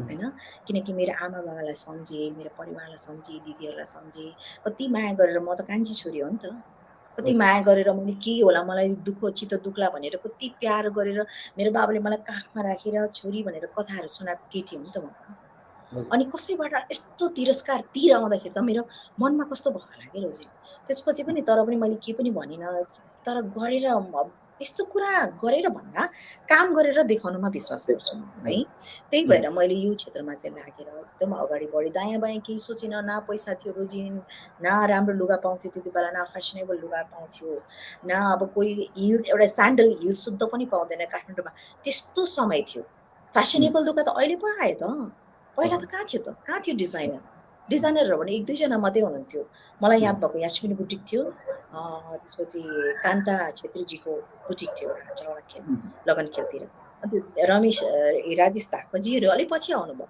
होइन नमुना टेलरको दिदीहरूले चाहिँ अलिअलि गर्नुभयो त्यसपछि उहाँहरूले पनि त्यो दुःखहरू के त्यो सबै कुराहरू एक त समाजले के भन्ने घरमा चाहिँ किनभने टोल छिमेकीको मान्छेहरूले चाहिँ यस्तोसम्म भयो कि मेरो एउटा साथी थियो बेस्ट फ्रेन्ड होइन उसको बुवाले चाहिँ गएर मेरो आमालाई जहिले कम्प्लेन गर्ने रहेछ कि तपाईँको छोरीसँग लागेर मेरो छोरी बिग्रियो होइन तपाईँको छोरी त एकदम मेकअप गर्ने यस्तो नाङ्गो भएर हिँड्छ अरे फेसन सोमा एकदमै होइन बेइज्जती लुगा लाउँछ अरे अनि मेरो आमाले त त्यो सुन्दा कतिसम्म चाहिँ उहाँले राख्नु भएछ अनि एक दिन चाहिँ मलाई भन्नुभयो छोरी के गर्छौ त्यस्तो तिमीले सबैले कम्प्लेन गर्न थाल्यो होइन आमा यो चाहिँ यस्तो हो त्यस्तो भनेर आमाले बुझ्नुभयो एकदमै होइन अनि त्यसपछि उहाँहरूको विश्वासलाई त मैले डगमगाउन दिनु भएन नि त। त्यो हजुर। उहाँ मेरो आमा बाबाको इज्जत, मेरो आफ्नो इज्जत र प्लस कतिपय परिस्थितिले खाएको चोटहरूबाट म मान्छे बने हो नि त। त्यस्तो ठुलो त केही गरेको होइन, तर मेरो लागि चाहिँ ठुलै थियो के रोजिन त्यो बेला। के कुरा गर्नु, पत्रकारहरूले कस्तो हेर्थ्यो हामीलाई। एउटा पत्रकारले के गरेछ अहिले त पछि त मेरो साथी भयो हो। हजुर। अनि फोटो ल्याउनु पर्थ्यो होइन, पहिला त हजुर। फोटो हुन्थ्यो नि त। अनि फोटो ल्याउनु पर्थ्यो, फोटो ल्याउनुहोस् भने मैले फोटो सेसन गरेको फोटो दिएँ। अनि फोटो दिएपछि के भन्नुभयो भने मेरो अनुहार पनि हेर्नु, कफी मगाउनुहोस् भन्नुभयो। एउटा क्याफेमा बोलाएको थियो मलाई, कफी पनि मैले नै मगाएँ। अनि उहाँले मेरो मुखै हेर्नु भएको छैन, हेर्नुहोस् है। हजुर। नाम फल्ना, हाइट यस्तो, अनि सेक्स खालि त्यही मात्रै हुन्थ्यो क्वेसन। मिनी स्कर्ट, अनि बोयफ्रेन्ड, पछि के गर्ने, सबै क्वेसन सोध्नुभयो होइन। अनि कफी सिध्याउनु भयो, पैसा तिर्नु है म गएँ भनेर। मेरो अनुहार पनि हेर्नु। एउटा इन्टरभ्यूमा कम्तीमा पनि तपाईँको 15-20 मिनट आधा घन्टा कम्ती भनेको त बसिन्छ। मलाई कस्तो भयो, उहाँहरूको नजरमा एकदम घृणित नारी के हामी चाहिँ, घृणित महिला जो फेसन मोडलिङमा। फेसन भनेको आखिर के रहेछ त, एउटा समयको परिवर्तन त रहेछ नि त होइन, कुनै होइन रहेछ नि त। कुनै फेसन भन्ने बित्तिकै mini skirt, oh my god Rojin, अहिलेको मान्छेहरूले सुन्दाखेरि अचम्म लाग्छ होला। त्यति बेला फेसन र यो फेसन भन्ने बित्तिकै उहाँहरूले के सोच्नुहुन्थ्यो भने, एक नम्बरमा चाहिँ बिग्रेको केटी, दोस्रो नम्बरमा पिरियड बियर रक्सी ड्रग्स खाने, तेस्रोमा एकदमै नराम्रो केटी, र अर्को चाहिँ घरबाट पनि बदनाम भएर पढ्न लेख्न नसक्ने, अब काम नपाएको केटीहरू चाहिँ यस्तोमा लाग्छन्। यिनीहरूको अर्को धन्दा पनि हुन्छ। एकदमै घृणाले उहाँहरूको त्यो हेट, त्यो घृणा, उहाँहरूको त्यो आँखामा, त्यो हावभावमा, मुखले नबोले पनि यस्तो तरिकाले देखाउँथ्यो कि मानौ हामी त अर्कै प्लानेटबाट आएको जस्तो कि, आकाशबाट झरेको त होइन नि हामी त। त्यस कारणले सुरुको स्टेजमा लाग्ने मान्छेहरूको दुःख चाहिँ बुझ्नुपर्छ कि अहिलेको भाइ बहिनीहरूले। अनि मुखै नहेरिकन त्यस्तोहरू घटनाहरू पनि त्यो प्रतिकूल अवस्थाबाट अहिलेको तुलनात्मक रूपले धेरै अनुकूल अवस्थामा नयाँ प्रवेशी मोडलहरूले काम गरिरहनु भएको छ र अहिले मिडिया पनि धेरै नै सहयोगी र सकारात्मक भएको छ, जसरी तपाईले उल्लेख गर्नुभएको छ। अहिले त मिडिया एकदमै अहिले त मिडियाले नै हो बनाउने पनि बिगार्ने पनि फेरि। त्यो पाटोमा अगाडि बढिरहँदाखेरि जसरी कुनै पनि काम प्रारम्भ गर्नको लागि जति गाह्रो हुन्छ, त्यो कामलाई निरन्तर दिन, त्यसमा सस्टेन र मेन्टेन हुन झन् गाह्रो हुन्छ भन्छन्। तर तपाईले 25 वर्षको यात्रा तय गरिसक्नु भएको छ र अझै पनि तपाईँ लागिरहनु भएको छ। सो यसरी सस्टेन र मेन्टेन हुनको लागि एउटा तपाईँको आत्मविश्वास, एउटा जुझारुपन, एउटा दृढ निश्चयता र इख पनि सायद सही शब्द होला मैले यहाँ प्रयोग गरेँ भने, जुन कुराहरू तपाईँले गर्नुभयो, त्यो इख नभएको मान्छे र बिख नभएको सर्त दुइटै काम लाग्दैन भन्छ नि। त्यो कारणले गर्दाखेरि पनि यो यात्रा सायदसम्म आएको होला। आफूलाई सस्टेन र मेन्टेन गर्नको लागि नै भएर पनि सायद हिट्स एफएमको बाटोसम्म जानु भएको हो, या मिडियामा रुचि नै थियो, त्यो कुराले गर्दा हिट्स एफएमको बाटो समात्नु भएको? रेडियोको यात्रा चाहिँ मेरो कसरी सुरु भयो भने, एक त म रेडियो कार्यक्रम सञ्चालिका हुन्छु भन्ने मलाई सोच कता पनि थिएन। मैले सायद सपनामा पनि सोचेको थिएन है, मोडल चाहिँ म बन्छु भन्ने नै थियो है। त्यो चाहिँ मैले सोचेको हो, फेसन इन्डस्ट्रीमा आउँछु भन्ने चाहिँ सोचेकै हो। तर रेडियोको चक्कर चाहिँ कसरी सुरु भयो भने, एकजना चिनेको दिदी हुनुहुन्थ्यो होइन, उहाँले चाहिँ रेडियोमा काम सुरु गरिरहनु भएको रहेछ। अनि रेडियोमा पनि काम गर्न पाइन्छ भन्दाखेरि चाहिँ मैले यस्तो सोचेँ। म त्यतिखेर अहिले सोच्दाखेरि +2 होइन, त्यो टाइममा चाहिँ अब सर्टिफिकेट लेभल भर्खर सिध्याएर डिप्लोमा गरिरहेको थिएँ। अनि यसो सोचेँ, अनि पैसा पाइन्छ भनेर मैले सोधेँ होइन, अलिअलि पाइन्छ अनि त्यसो भए चाहिँ गर्नु पऱ्यो भन्ने सोचाएँ, लिएर गएँ। अनि इन्टरभ्यू दिनुपर्छ, के सोध्छन् भने के, खै जाऊ न तिमी आफ्नो जे आउँछ त्यो भन भने। अनि त्यत्तिकै गएँ ड्याङै होइन। अनि इन्टरभ्यूमा सोध्नुभयो के हो कस्तो, हाम्रो रेडियो कति बजी आउँछ भन्दा पनि थाहा छैन, के कार्यक्रम आउँछ भन्दा पनि थाहा छैन, के पनि थाहा छैन, सबै थाहा छैन होइन। तर के म्युजिक चाहिँ मनपर्छ, म्युजिक चाहिँ मनपर्छ। फिल्महरू, हिन्दी फिल्महरू पहिला हेर्ने धेरै, नेपाली फिल्म त कति कम्ती बन्थ्यो नि त। जस म्युजिकमा रुचि छ, म डान्सहरू गर्छु पहिला यताउति भन्दाखेरि चाहिँ नि उहाँले खै के देखेर मन पराउनु भयो।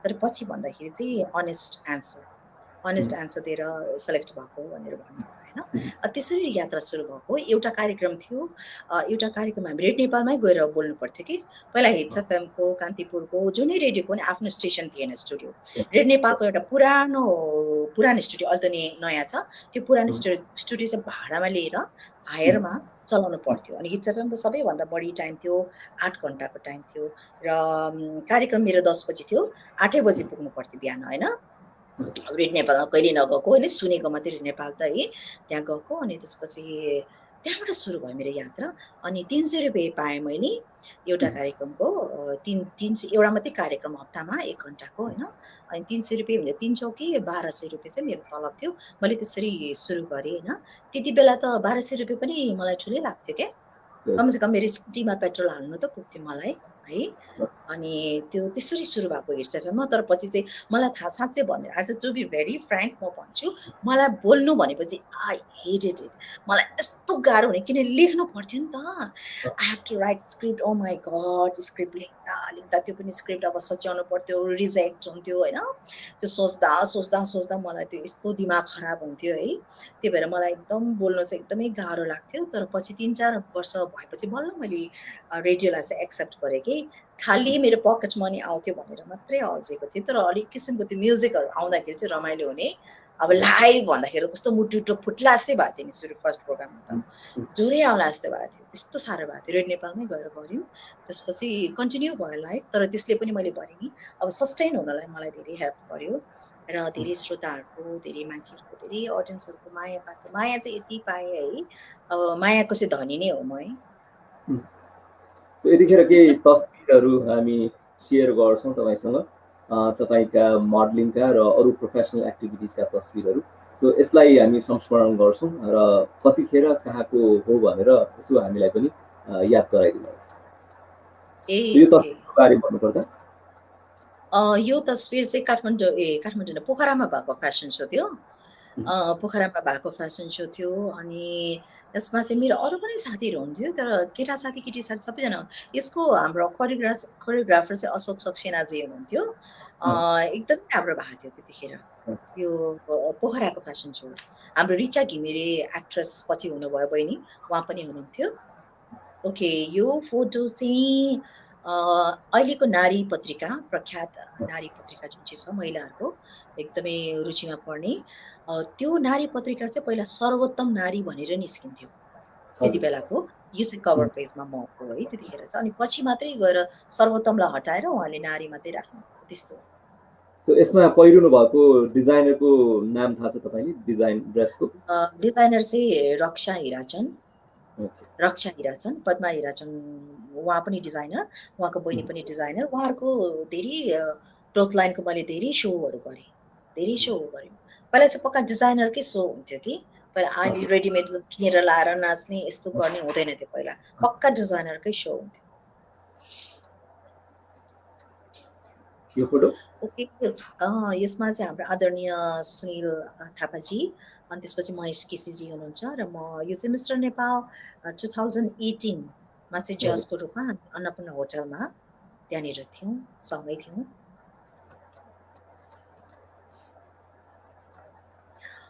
यो चाहिँ 2019 को सुरुमा होला 18 किन अनि 19 नै हो 19 को सुरुमा यो चाहिँ नाचघरमा भएको एउटा ब्युटी प्याजेन्ट त्यसमा फेसन सो पनि थियो नयाँ मोडल्सलाई इन्ट्रोड्युस गराउने त्यसमा चाहिँ एज अ कोरियोग्राफर लास्टमा मेरो अपियरेन्स थियो त्यही हो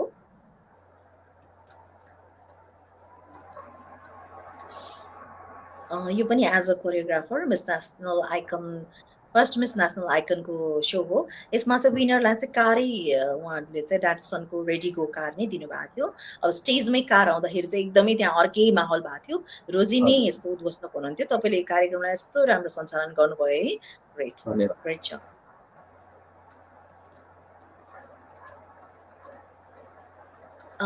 यो चाहिँ मिस नेपाल हङकङको 2016 को चाहिँ म कोरियोग्राफर थिएँ र हाम्रो एमसी चाहिँ होस्ट अर्को मनिष लिम्बू हुनुहुन्थ्यो र अर्को होस्ट चाहिँ हाम्रो मिस नेपाल 2011 बलिना जुसी उहाँ पनि आउनु भएको थियो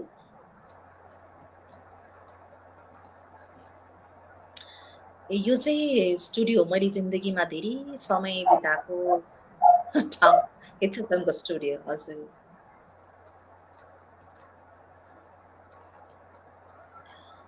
मेरो यो उडान द टक सोको लागि चाहिँ मेलिना मानन्दरजी र म हामी दुईजना चाहिँ एक्चुअली भन्दाखेरि केही पुराना एक्ट्रेसहरू चाहिँ मेरो साथी छन् र अझै पनि उहाँहरूसँग मेरो कुराकानी हुन्छ।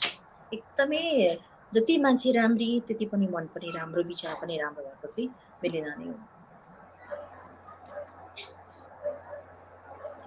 यो चाहिँ राजेश थापाजीको डिजाइनको चाहिँ स्विमिङ सुट। अब स्विमिङ सुट भनेको यस्तो मात्रै लाउन पाउँथे पहिला हामीले, अहिलेको जस्तो त्यो बिकिनीमा आयो भने त मारि नै हाल्थे। यो चाहिँ एउटा मिनिस्कर्ट लाउँदा नै मान्छेले कुट्न खोज्थे, लुच्न खोज्थे होइन। अनि कतिपय त नारी कार्यकर्ताहरू मेरो घरमा पनि आउनु भएको छ, बहिनीले चाहिँ मोडलिङ गर्नु पर्यो भनेर, त्यस्तो समय थियो है। यो चाहिँ माथि नेचर क्लब भन्ने चाहिँ नेचर क्लब भन्ने ठाउँमा चाहिँ यो आउटडोर सुट महेश प्रधानजीको फोटोग्राफी।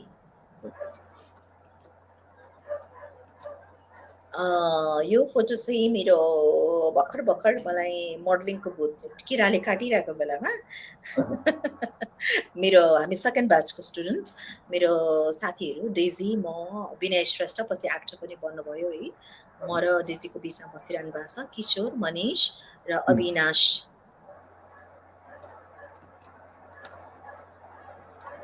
यो चाहिँ मेरो मिस शेर्पा 2018 को डिसेम्बर 31 को दिनमा हो यो चाहिँ होइन। अब सबैजनाले न्यु इयर मनाइरहनु भएको थियो होला, हामी चाहिँ मिस शेर्पामा बिजी थियौँ। रातिको 12:45 बजे बत्ती प्रोग्राम सिद्धियो। म चाहिँ एज अ कोरियोग्राफर सम्मान ग्रहण गर्दै गरेको फोटो हो यो चाहिँ। यो चाहिँ AP1 टेलिभिजनको स्टुडियोमा हो। रेनेसा राईजी हुनुहुन्छ, यता सुमी बहिनी र म भए। यो चाहिँ मिस तामाङको एउटा ट्यालेन्ट सो र बेस्ट ड्रेस क्याटेगोरीमा चाहिँ क्याटवक र बेस्ट ड्रेस क्याटेगोरीमा चाहिँ म एज अ जज थिएँ। रोजिनजी नै हुनुहुन्थ्यो होइन त्यो बेला होस्टमा, त्यो बेला जरा हो हजुर।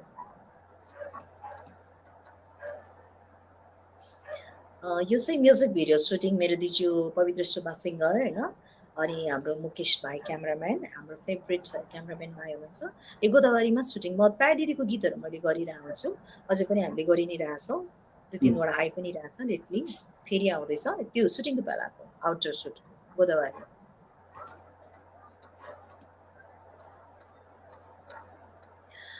यो चाहिँ आर्टिस्ट नेपाल स्टुडियोमा फोटो सेसन गरेका थियौँ। अब धेरै भयो फोटो सेसन नगरेको पनि है। यो चाहिँ त्यो बेलाको हो। हजुर यो चाहिँ मिस नेपालको बेलामा हो, प्रतियोगी नम्बर 4 मिस ट्यालेन्टको अब सास र अब अवार्ड थाप्दै गरेको बेलाको फोटो हो।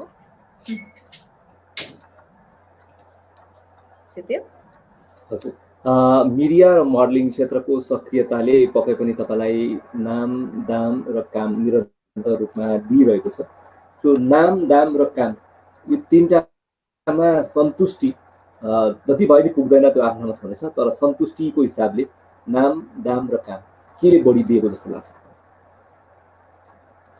काम दिएको छ, किनभने काम पाउनु पनि ठुलो कुरा हो जिन्दगीमा होइन। कामले नै त्यसपछि नाम पनि आउँछ, नाम सँगसँगै दाम पनि आउँछ। त्यस कारणले यो क्षेत्रले जुन काम दियो मलाई, त्यसपछि नाम दियो, दाम दियो, त्यसको लागि चाहिँ म एकदम कृतज्ञ छु र जीवनभर यही क्षेत्र मलाई लागिरहनु भएको छ। So as a model start गरेको त्यो जर्नीमा अहिले दर्जनौँ मोडलहरूको गुरुआमाको रूपमा परिचय तपाईँले लिइसक्नु भएको छ। मोडलको रूपमा आफूले आफूलाई स्टेजमा उत्रनु र आफूले जन्माएका मोडलहरूलाई स्टेजमा उतार्दा त्यो अनुभवहरू छुट्टा छुट्टै आफ्नो ठाउँमा उत्तिकै रमाइलो, उत्तिकै महत्त्वपूर्ण छ। तर काम गराइको हिसाबबाट आफू प्रस्तुत हुनु र आफूले सिकाएकोलाई प्रस्तुत गराउँदा बढी चाहिँ महत्त्वपूर्ण, रुचिकर तपाईँलाई अहिले चाहिँ के लाग्छ? आफू प्रस्तुत हुनु चाहिँ सजिलो हुन्छ होइन, तर अरूलाई आफ्नो हिसाबले प्रस्तुत गराउनु चाहिँ एकदमै गाह्रो र च्यालेन्जिङ हो होइन। र अब आफू प्रस्तुत हुने ठाउँमा पनि प्रस्तुत हुने, तर अहिले चाहिँ अरूलाई प्रस्तुत गराउनुमा पनि त्यो अर्कै एउटा मिठास हुन्छ कि त्यो च्यालेन्जिङ छ, एकदमै गाह्रो चाहिँ गाह्रै हो होइन। मेरो सोच अनुसार मैले चाहेको अनुसार उहाँहरूलाई उतार्नु भनेको त च्यालेन्जिङ कुरा हो नि त। तर जो त्यो पनि गराइदिन्छ, त्यसलाई त कोरियोग्राफी भन्छ नि होइन। सो तपाईँ एकदमै स्ट्रिक्ट खालको गुरुआमा हुनुहुन्छ या एकदमै फ्रेन्डली खालको गुरुआमा हुनुहुन्छ? हजुर, एकदमै कडा खालको एकदमै डिसिप्लिनमा राख्ने गुरुआमा हुनुहुन्छ या एकदमै सहयोगी मित्रवत व्यवहार गर्ने बुझाएर गल्तीहरूलाई पनि अनदेखा गरेर सुधार्नको लागि समय दिएर त्यसरी चाहिँ काम गर्न रुचाउने मोडल गुरुआमा या कोरियोग्राफर भन्नु? म चाहिँ स्पष्ट छु होइन, र अरूलाई चित्त दुखाएर एकदम ठाडो बोली गर्नु मन लाग्दैन मलाई होइन। बरु त्यही कुरालाई घुमाएर यस्तो तरिकाले भन्छु कि साप पनि मर्ने लट्ठी पनि नटुट्ने, किनकि हामीलाई त अगाडि फेरि काम गर्नु छ नि त। एउटै कामबाट बम ब्लास्ट गरिदियो भने त फेरि अरूले कसैले काम दिन्छ होइन। त्यस कारणले डिप्लोमेटिक पनि हुने तर टु डिप्लोमेटिक पनि नहुने होइन। अलिकति कुरो आफ्नो कुरा पनि राख्नु पर्यो नि, त्यति साहस त हुनु पर्यो नि होइन र। त्यसरी चाहिँ म ब्यालेन्समा हिँड्छु। तर एकदम नानु चक्लेट खाऊ भन्दै चाहिँ त्यसै सम्भव हुँदैन होइन। कडा स्ट्रिक हुने ठाउँमा स्ट्रिक पनि हुनु पर्यो, नरम हुने ठाउँमा नरम पनि हुनु पर्यो। तर कसैलाई चोट पुगेको छ, कसैलाई अलिकति त्यो मेन्टली त्यो स्टुडेन्टको थाहा भइहाल्छ कि टिचरलाई, तपाईँलाई पनि थाहा छ नि, ऊ मेन्टली अलिकति डिस्टर्ब छ भने हामीलाई थाहा भइहाल्छ। अनि म उसलाई गएर उसको पर्सनल कुरा पब्लिकमा सबैको अगाडि सोध्दिनँ कि, कुनामा लगेर एउटा ठाउँ लिएर समय लिएर उहाँलाई सुटुकै सोध्छु अनि सल्भ गरिदिन्छु। त्यस्तो किसिमको कुरामा हो। के आछ प्रतिक्रियाहरू मलाई त केही थाहा भएन।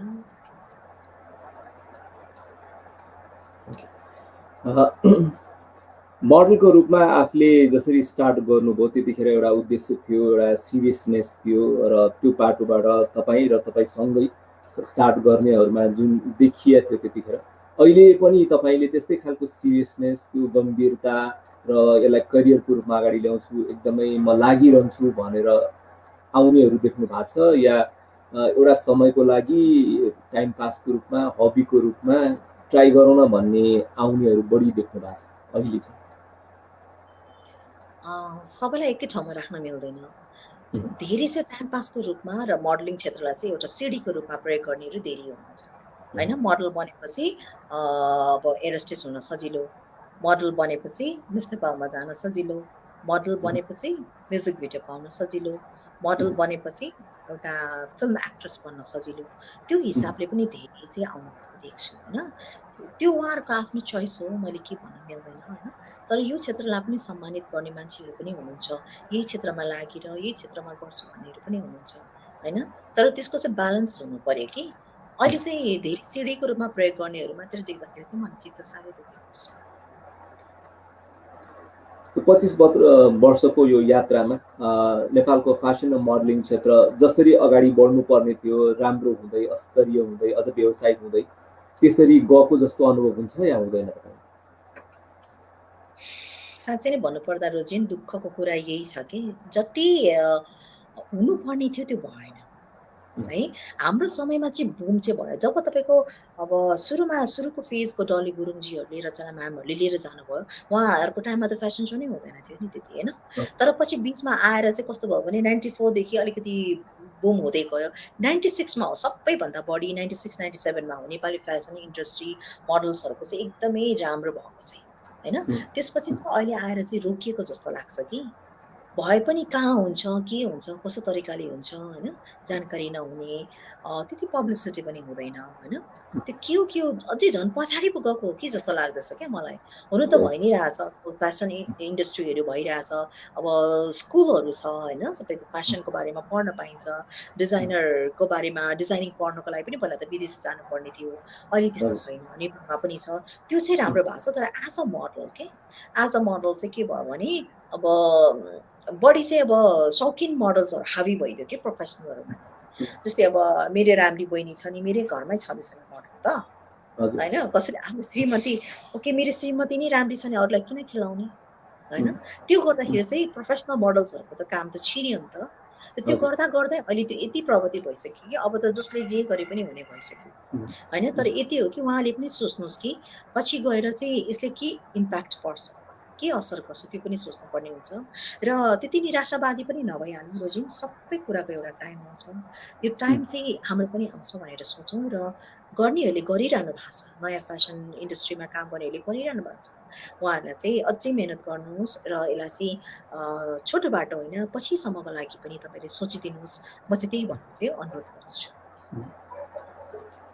हामी अर्को एउटा सेगमेन्टमा प्रवेश गर्छौँ। यो कार्यक्रमको अन्तिम सेगमेन्ट र केही थप प्रश्नहरू यहाँलाई गरिसकेपछि हामी छुट्टिनेछौँ।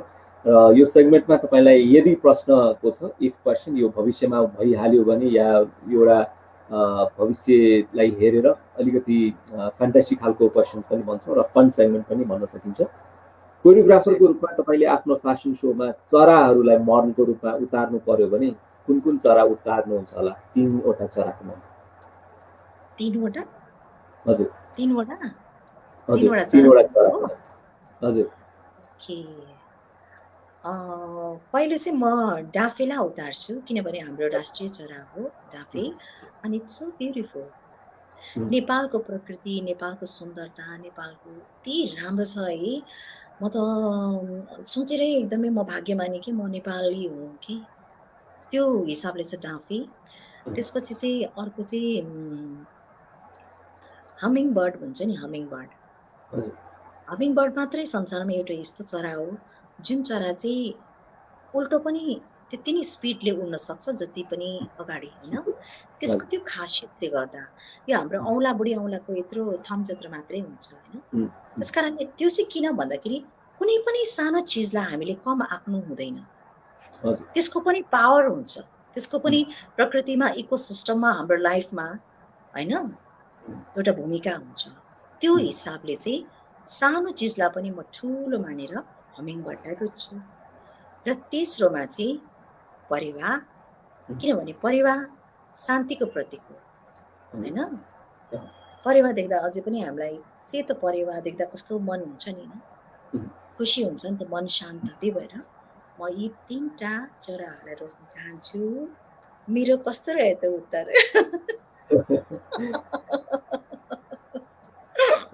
तपाईँले सञ्चालन गरिरहनु भएको उडान कार्यक्रममा कुनै एउटा जनावरलाई अतिथिको रूपमा बोलाउनु पर्यो भने कुन जनावरलाई बोलाउनुहुन्छ? अतिथिको रूपमा उडान द टक सोमा? हजुर उडान द टक सोमा भन्नु भएको? हजुर ए त्यसो सोचौँ है।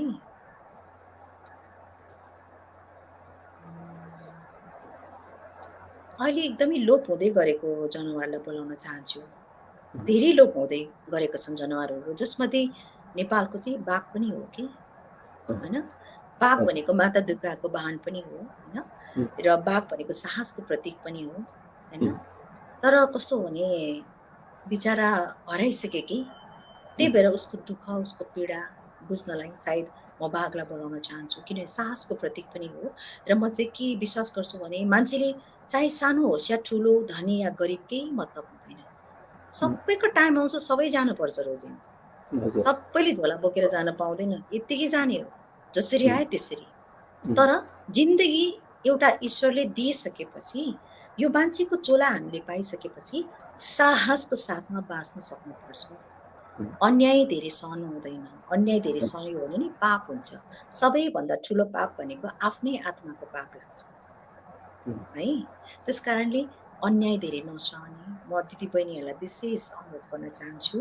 र अहिले त हुन त भाषण दिएको जस्तो सुनिन्छ, होइन, कुरा गर्दा, तर यो सत्य कुरा हो कि साहस छ भने ईश्वरले पनि चिताउनु म पुर्याइदिन्छु भन्नुहुन्छ। साहस के कारणले गर्दा त मान्छेले कत्रो नमुना प्रस्तुत गरेका छ नि त, होइन? त्यस कारणले साहसको प्रतीक बाघ जो अहिले लोप हुँदै गरेको छ, अनि इट्स मजेस्टिक एनिमल। त्यही भएर मोडलको रूपमा अझै पनि तपाईँ सक्रिय हुनुहुन्छ नै, तर सिनियर मोडलको रूपमा, सेलिब्रिटी मोडलको रूपमा अब तपाईँले आफ्नो सुरुवातका दिनहरूमा डेरिङ खालको फोटोसुटहरू पनि गर्नुभएको छ। अब त्यसलाई नै सम्झेर कुनै जनावर, जङ्गली जनावरसँग फोटोसुट गर्नु पर्यो भने अहिलेको अवस्थामा कुन जङ्गली जनावरसँग गर्न रुचाउनुहुन्छ? तपाईँले एकदम मलाई जनावरसँग राखिरहनु भएको छ, यो के हो?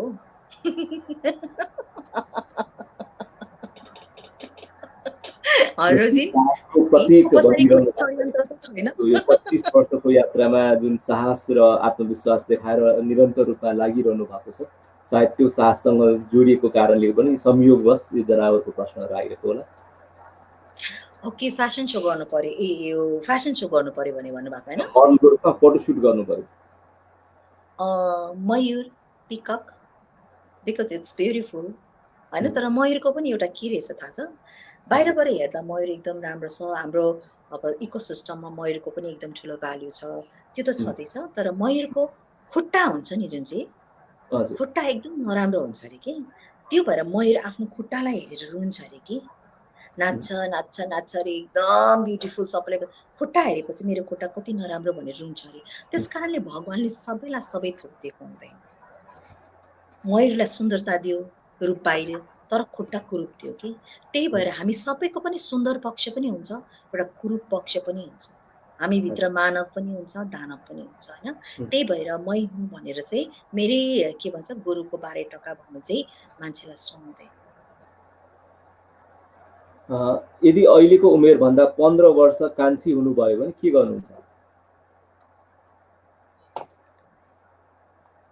15 वर्ष कान्छी त्यो त सधैँ हुन्छ नि फोटोसप गरेर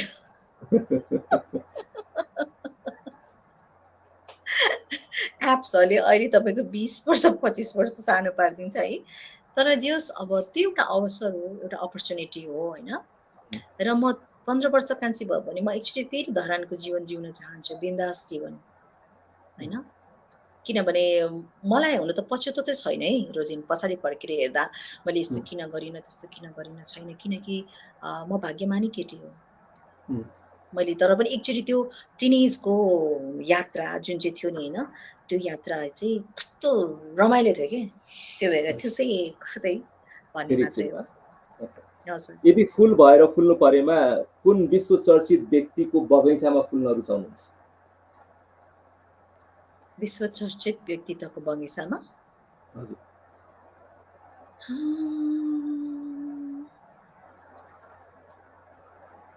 हामीलाई जस हाम्रो जीवनलाई सहज बनाउने होइन हाम्रो जीवनमा त्याग गर्ने व्यक्तिकै बगैँचामा फल्न पाऊँ अब उहाँ नै फल्ला नै भन्दाखेरि चाहिँ सायद मदर टेरेसाको घरको आँगनको फुल हुन पाएको भए कति राम्रो हुन्थ्यो होइन जीवन त सबैले आफ्नो बाँच्छ नि मेरो घर मेरो परिवार मेरो सम्पत्ति मेरो छोराछोरी मेरो बुढी मेरो भाइ छोराछोरी अरूको लागि बाँच्ने मान्छेको उहाँहरू त असाधारण व्यक्तित्व हो उहाँहरू त ईश्वरको सन्तान हुन त हामी सबै हौँ होइन तर ईश्वरको ब्लेस्ड सन्तानहरू हो कि उहाँ जसले अरूको लागि त्याग गर्नुभयो होइन पीडाको त उहाँहरूको पनि त थियो नि सङ्घर्ष थियो नि थिएन सायद उहाँकै घरको फुल बन्ने सौभाग्य प्राप्त गर्न पाए हुन्थ्यो साताको हरेक दिन फरक फरक सवारी साधन चढ्नु पर्यो प्रयोग गर्नु पर्यो भने शनिबारदेखि शुक्रबारसम्म कुन कुन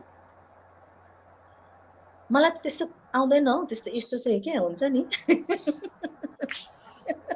फरक फरक भन्दाखेरि चाहिँ तर मलाई चाहिँ एकदमै साइकल चढ्न चाहिँ मन छ खुब मन छ होइन साइकल किनभने पहिला मैले भाडाको साइकल पनि चढाएको छु कि सानोमा हुँदाखेरि अनि पछाडि चाहिँ अमिताभ बच्चनको फोटो थियो होइन सबैले भाडाको साइकल भनेर जिस्काएको याद छ कि साथीहरूसँग चप्पलमा हाफ प्यान्टमा हुन्छ नि भाडाको साइकल पुरा बिन्दास धरानमा कुदाउँदा कति मजा सरर हावा है सो मलाई साइकल चलाउन मन छ एकदमै it's very good for healthy पनि रहेछ है अहिले बुझ्दा त्यसपछि स्कुटी त्यसपछि जिप पनि मनपर्छ किनभने जिप चाहिँ अब जिप गाडीहरू चाहिँ जस्तै रोडमा पनि जान सक्छ त्यसपछि त्यति फ्यान्सी कारको चाहिँ मलाई उयो छैन सोख छैन आवश्यकता अनुसार फ्यामिलीहरू बस्न सकोस् साथीहरू बस्न सकोस् मेबी साधारण कार पनि हुनसक्छ अनि हवाई जहाज चाहिँ मैले सोचिनँ है हेलिकप्टरसम्म चाहिँ सोच्छु सवारी साधनमा किनभने हेलिकप्टर त जहाँ पनि ल्यान्ड गर्न सक्यो नि त पिकअप ड्रप होइन कसैलाई मद्दत गर्नु पर्यो भने पनि म पाइलट भएको इमेजिन गर्नुहोस् न मैले पाइलट भएर मैले कसैलाई सहयोग गर्न पाएँ भने कसैको आधा घन्टा मात्रै 30 मिनट मात्रै ढिलो भयो भने मान्छेको ज्यान जाने चान्सेस हुन्छ त्यस्तो उहाँलाई सपोर्ट गर्न पाए हुन्थ्यो हेलिकप्टर आयो अनि पानी जहाजको पनि कल्पना गर्छु होइन तर पानी जहाज चाहिँ मलाई समुद्र त्यति मन पर्दैन कस्तो कालो डार्क हुन्छ है त्यो फिल्ममा देखिने त नजिक नजिकको बीच हो तर जति गहिरो समुद्र उति कालो हुन्छ त्यो होइन त्यो समुद्रको चाहिँ म त्यति कल्पना गर्दिनँ र त्यति नै होला पुगेन है मेरो सवारी साधन चाहिँ स्कुटी स्कुटी मेरो फेभरेट स्कुटी फेभरेट एकदम सजिलो होइन, जहाँ पनि जान मिल्ने होइन, खर्र घरेको लुगामा कहीँ पनि भयो। अनि एकदमै सजिलो सामान राख्न पनि मलाई कति सहयोग गरेको छ स्कुटीले। मेरो साँच्चै नै भन्नुपर्दा मेरो मोडलिङ करियरमा मेरो धेरै साथीहरूको चाहिँ सवारी साधन नभएर पनि उनीहरू ब्याक भएको छ है। किनभने नि फेसन सो जहिले राति हुने होइन। हजुर अब हामी त्यतिखेर टिनेजमा त हामीसँग त स्कुटी त हुन्थ्यो नि, कार त हुने कुरै भएन। कसैको चाहिँ बुवाले नआउने अथवा घरबाट कोही साथी लिन आउने हुन्थ्यो। तर धेरैको चाहिँ अब लेट हाम्रो सो भएको कारणले गर्दा उहाँहरूले चाहिँ त्यही घर फर्किने चिन्ताले नै उहाँहरूले कतिपयले सो चाहिँ गर्नुहुन्न थियो, त्यस्तो पनि हुन्थ्यो। र कतिपयको चाहिँ बोयफ्रेन्डहरू चाहिँ उहाँहरूले लिएर आउनुहुन्थ्यो। अब उहाँले त ड्राइभरै भन्नुहुन्थ्यो त्यो बेला, मैले त पहिला बुझ्दिनँ थिएँ, तर उहाँहरूको बोयफ्रेन्ड रहेछ। त्यस कारण उहाँहरूले पनि धेरै त्यसरी नै अब आफ्नो स्ट्रगल पार गर्नुभएको छ। तर मेरो चाहिँ बाबाले मलाई 1996 नै स्कुटी किनिदिनु भएको थियो। अनि त्यो स्कुटीले गर्दा मैले धेरै नै मलाई सजिलो। कसैको मैले लिफ्टमा आएको छुइनँ है, बाइ द वे।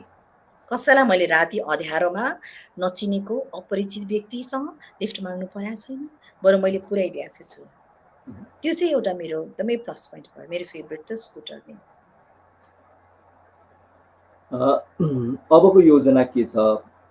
मिडिया क्षेत्रको निरन्तरता, मोडलिङ क्षेत्रको निरन्तरता, या त्यस्तो छुट्टै योजना तपाईँको छ कि अब कला सुब्बालाई हामीले कसरी देख्छौँ, कसरी सुन्छौँ, कसरी देख्छौँ? अबको योजना भनेको जिन्दगीले बनाउँछ भाइ।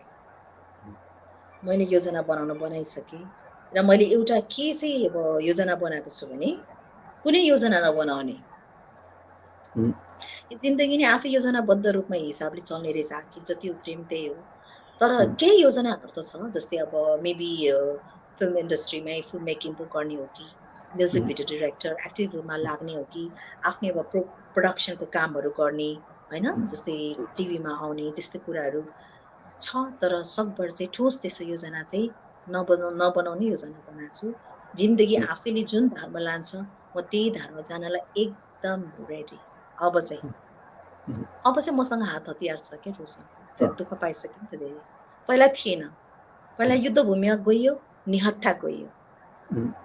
वार हुनु त सम्भवै थियो नि, शिकार त भयो नि त होइन, घाँटी त रेटे नि त। तर अब चाहिँ एकदम बुलेट प्रुफ ज्याकेट लाएर म रेडी भइरहेको छु कि जिन्दगीको युद्धमा उत्रिनलाई।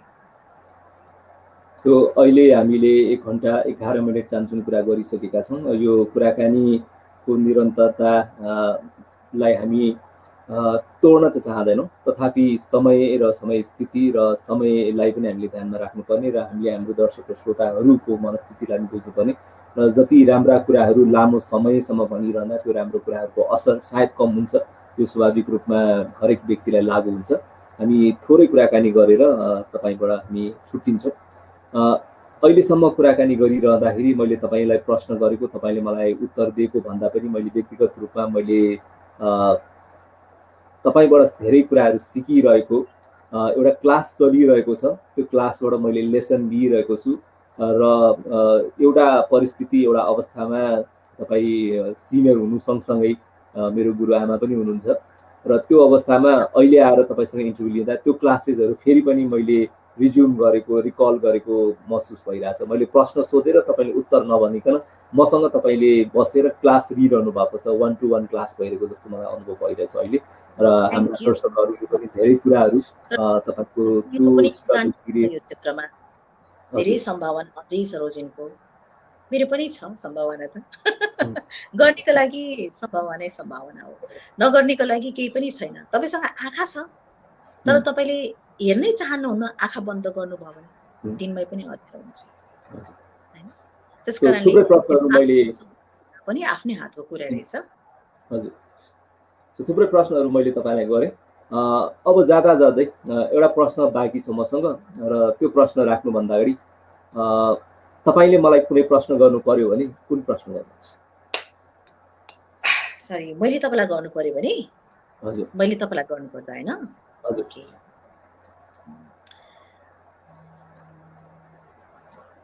लाइफको सबैभन्दा ठुलो लेसन के लिनुभयो आजसम्म रोजिनले?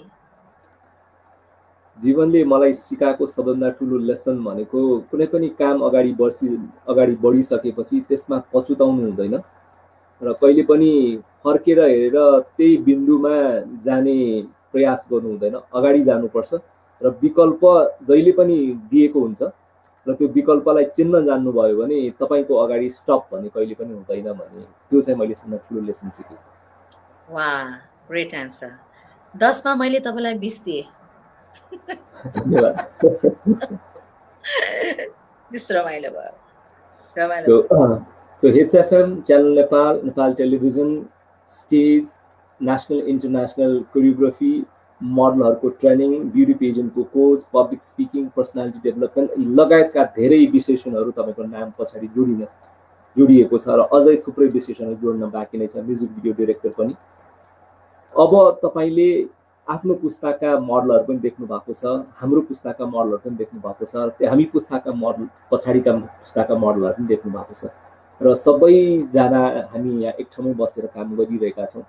भोलिका दिनमा यो क्षेत्रलाई अझ व्यावसायिक व्यवस्थित बनाउनको लागि तपाई एउटा अनुभवी व्यक्ति, प्रारम्भ जुन नेपालको मोडलिङ सिनको पायनियर मोडलहरु मध्येको एकजना भएको नाताले र कोरियोग्राफरको जर्नीलाई पनि तपाईले बुझेको नाताले यसलाई विस्तारित व्यावसायिक र व्यवस्थित बनाउनको लागि 1 2 3 के गरिदिनु पर्छ? नम्बर 1 मा चाहिँ हामीले श्रमको कदर गर्नुपर्छ, हैन? सबै कुरा सितेमा गर्नु हुँदैन, सितेमा माग्नु पनि हुँदैन, सितेमा दिनु पनि हुँदैन रहेछ। त्यसकारणले एउटा श्रमको कदर गरौँ, किनभने त्यो एउटा समय, त्यो एउटा मेहनत भनेको चाहिँ सबैको त्यति नै भ्यालुएबल हुन्छ। त्यसको कदर गर्न सिकौँ, चाहे 500 रुपैयाँ नै किन नहोस्, हैन? चाहे 1000 रुपैयाँ नै किन नहोस्, त्यो श्रमको हामीले कदर गर्नुपर्छ। नम्बर 1 श्रमको कदर गर्न सिक्नुपर्छ। नम्बर 2 चाहिँ हामीले चाहिँ अग्रजहरूलाई र युवा पुस्तालाई चाहिँ समायोजन गर्नुपर्छ। तब मात्र हाम्रो समय चाहिँ नष्ट हुँदैन। किनकि मैले जे दुःख मैले अनि समय लगाएर सिकेँ नि त, त्यो सिकेको काम हामीले नयाँ पुस्ताहरूलाई हस्तान्तरण गर्दै जानुपर्छ र नयाँ पुस्ताहरूले पनि पुरानो पुस्ताबाट लिनुपर्छ, ताकि उहाँहरूको कम्तीमा पनि 10-15 वर्षको समय बच्छ, हैन? खाल्डो छ भनेर त हामीलाई थाहा हुन्छ नि, त्यो खाल्डोमा नपस्नुस् भनेर हामीले भन्न पायौँ भने उहाँहरूको 10-15 वर्षको समय त बच्यो नि त। फेरि उहाँहरूले पनि त्यही गल्ती गर्नुहुन्छ, फेरि नयाँ पुस्ताले पनि त्यही, आधा जिन्दगी त तपाईको सिक्दा नै बित्छ। सो त्यसकारणले हामीले चाहिँ त्यो आफूले जानेको ज्ञानलाई चाहिँ नयाँ पुस्तालाई हस्तान्तरण गर्न सिक्नु पर्यो। नम्बर 3 चाहिँ समय अनुसार अन्तर्राष्ट्रिय राष्ट्रिय स्तरमा पनि हामीले आफूलाई परिमार्जित गर्न सक्नुपर्छ, आफ्नो सीमा घेरालाई बृहत बनाउनु पर्छ। जस्तो हामी पहिला थियौं त्यसमै अडेर बस्नु भनेको ठुलो गल्ती हो, हैन? फ्यासन इन्डस्ट्री कहाँ गइरहेछ त? नेपालको परिवेश अनुसार हामीले यसलाई कसरी परिमार्जित गर्न सकिन्छ, त्यसको घेरा र दायरालाई हामीले बृहत बनाउनु पर्छ र एडाप्टेसन, नयाँ प्रविधि, नयाँ कुराको हामीले त्यसमा हामीले स्वागत गर्नुपर्छ, तब मात्र हामी टिक्न सक्छौं, है? यो 3टा कुरा चाहिँ एकदम महत्त्वपूर्ण लाग्छ मलाई। र हामी कार्यक्रमबाट बिदा हुने अवस्थामा छौं र जानुभन्दा अगाडि तिहारको धेरै धेरै शुभकामना। त्यो झिलिमिली, त्यो मिठाई, त्यो फुलहरुको वातावरणले पक्कै पनि तपाईको जीवनमा अझ रङ, अझ सुख प्रदान गरोस् भन्ने हामी सबैको अपेक्षा र शुभकामना। र जाँदै सकारात्मक सन्देश कुनै दिनु पर्यो भने केही शब्दहरुमा कला सुब्बाज्यूबाट सकारात्मक सन्देश। मेरो अनुभवले चाहिँ यही भन्छ, एउटा सन्देश भन्नाले एउटा अनुभवकै कुराहरु चाहिँ, हैन? समय नै जीवन हो, समयलाई खेर फाल्नु भनेको जीवनलाई खेर फाल्नु हो। समयको सदुपयोग गर्न हामीले सिक्नु पर्ने रहेछ, हैन? त्यसकारणले पछाडी पनि फर्केर हेर्नुपर्छ, किनकि विगतलाई बिर्सनु हुँदैन, हैन? त्यसकारण कतिले गुण गरेको मान्छेहरूलाई हामीले उहाँहरूलाई पनि बिर्सनु हुँदैन र समयलाई बुझेर समय अनुसार चल्दै गयो भने खुशी पनि आफै भित्र हुन्छ, दुःख पनि आफै भित्र हुन्छ, है? त्यसकारणले खुशीलाई तपाईले बाहिर निकाल्नुस्, दुःखलाई चाहिँ तपाईले त्यसलाई लुकाउनुस् भन्दिन।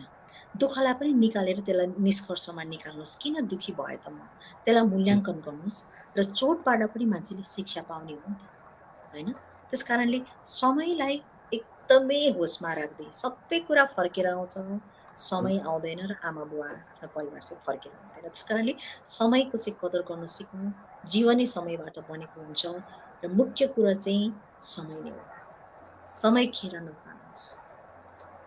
यो महत्त्वपूर्ण सन्देश, सुरिलो आवाजबाट यो सकारात्मक शब्दहरूलाई हामीले मनन गरौँ भन्ने यहाँ सबैलाई रिक्वेस्ट गर्दै केही कमेन्टहरू फेरि पनि पढ्न चाहन्छु। विक्रम तामाङजीले हाई भन्नुभएको छ, भेरी तेन्जिङ शेर्पाजीले भेरी इन्ट्रेस्टिङ, राजा मर्जीजीले पुनः लेख्नु भएको छ, साथीले नाम सम्झना रहेछ, खुसी लाग्यो, फोटो कलेक्सनमा रहेछु भनेर उहाँ लेख्नु भएको रहेछ। त्यसै गरेर आस्मा राईजीले अमेजिङ सो, थ्याङ्क यू रोजिनजी फर ह्याभिङ कला म्याम भन्नुभएको छ। Thank you so much Asma. र सम्पूर्ण दर्शकहरू कमेन्टहरू लेख्नुहुने र इमोजिजहरू पठाउनु हुने, थम्सअप पठाउनु हुने सबैलाई हाम्रो धेरै धेरै धन्यवाद सो हेरिदिनु भएकोमा। र कला म्यामलाई विशेष धन्यवाद, यो सोको यो शोभा बढाइदिनु भयो र यो 50औं एपिसोडलाई अझ सकारात्मक, अझ सम्झना लायक बनाइदिनु भएको र यो विशेष समय प्रदान गरिदिनु भएकोमा धेरै धेरै धन्यवाद दिँदै यहाँबाट छुटिन चाहन्छु र तिहार यहाँको रमाइलो होस्। ओके, जतिजनाले फेसबुक लाइभ हेरिनु भएको छ र पछि म यो पोस्ट सेयर पनि गर्छु, प्रतिक्रिया दिनुहोला। अब जिन्दगीको कथा सबैकै हुन्छ होइन, सबैलाई आफ्नै कथा ठुलो लाग्छ, सबैलाई आफ्नै पीर ठुलो लाग्छ, तर जिन्दगीलाई पनि त्यसरी नै ठुलो मान्नु। र मेरो यो सन्देश तपाईँ सबैलाई धेरै माया, अग्रजलाई नमस्कार, आशीर्वादको अपेक्षा, सानोहरूलाई धेरै माया र विशेष रोजिन्दा thank you so much, you are very special है, very special, very talented, down to earth, अनि एकदमै देखेको मध्येमा gentleman. Thank you Rojin. So कलाजीबाट हामी छुटिँदैछौँ। थ्याङ्क यू सो मच कलाजी। It's all done with speak to me र स्पिक टु मीको अर्को एपिसोडमा हामी फेरि यहाँ समक्ष आउने नै छौँ, नयाँ गेस्ट, नयाँ कुराकानी र नयाँ माहौलमा यहाँ समक्ष प्रस्तुत हुने नै छौँ। स्पिक टु मीको यो एडिसनबाट हामी छुटिँदैछौँ and we would love to sign out and stay happy, stay positive, रमाइलो गर्नुहोस्, आउँदै गरेको चाडलाई सुखमय बनाउनुहोस्, स्वस्थ रहनुहोस्, सुरक्षित रहनुहोस्। Thank you so much and we see you in the next episode of speak to me. Thank you so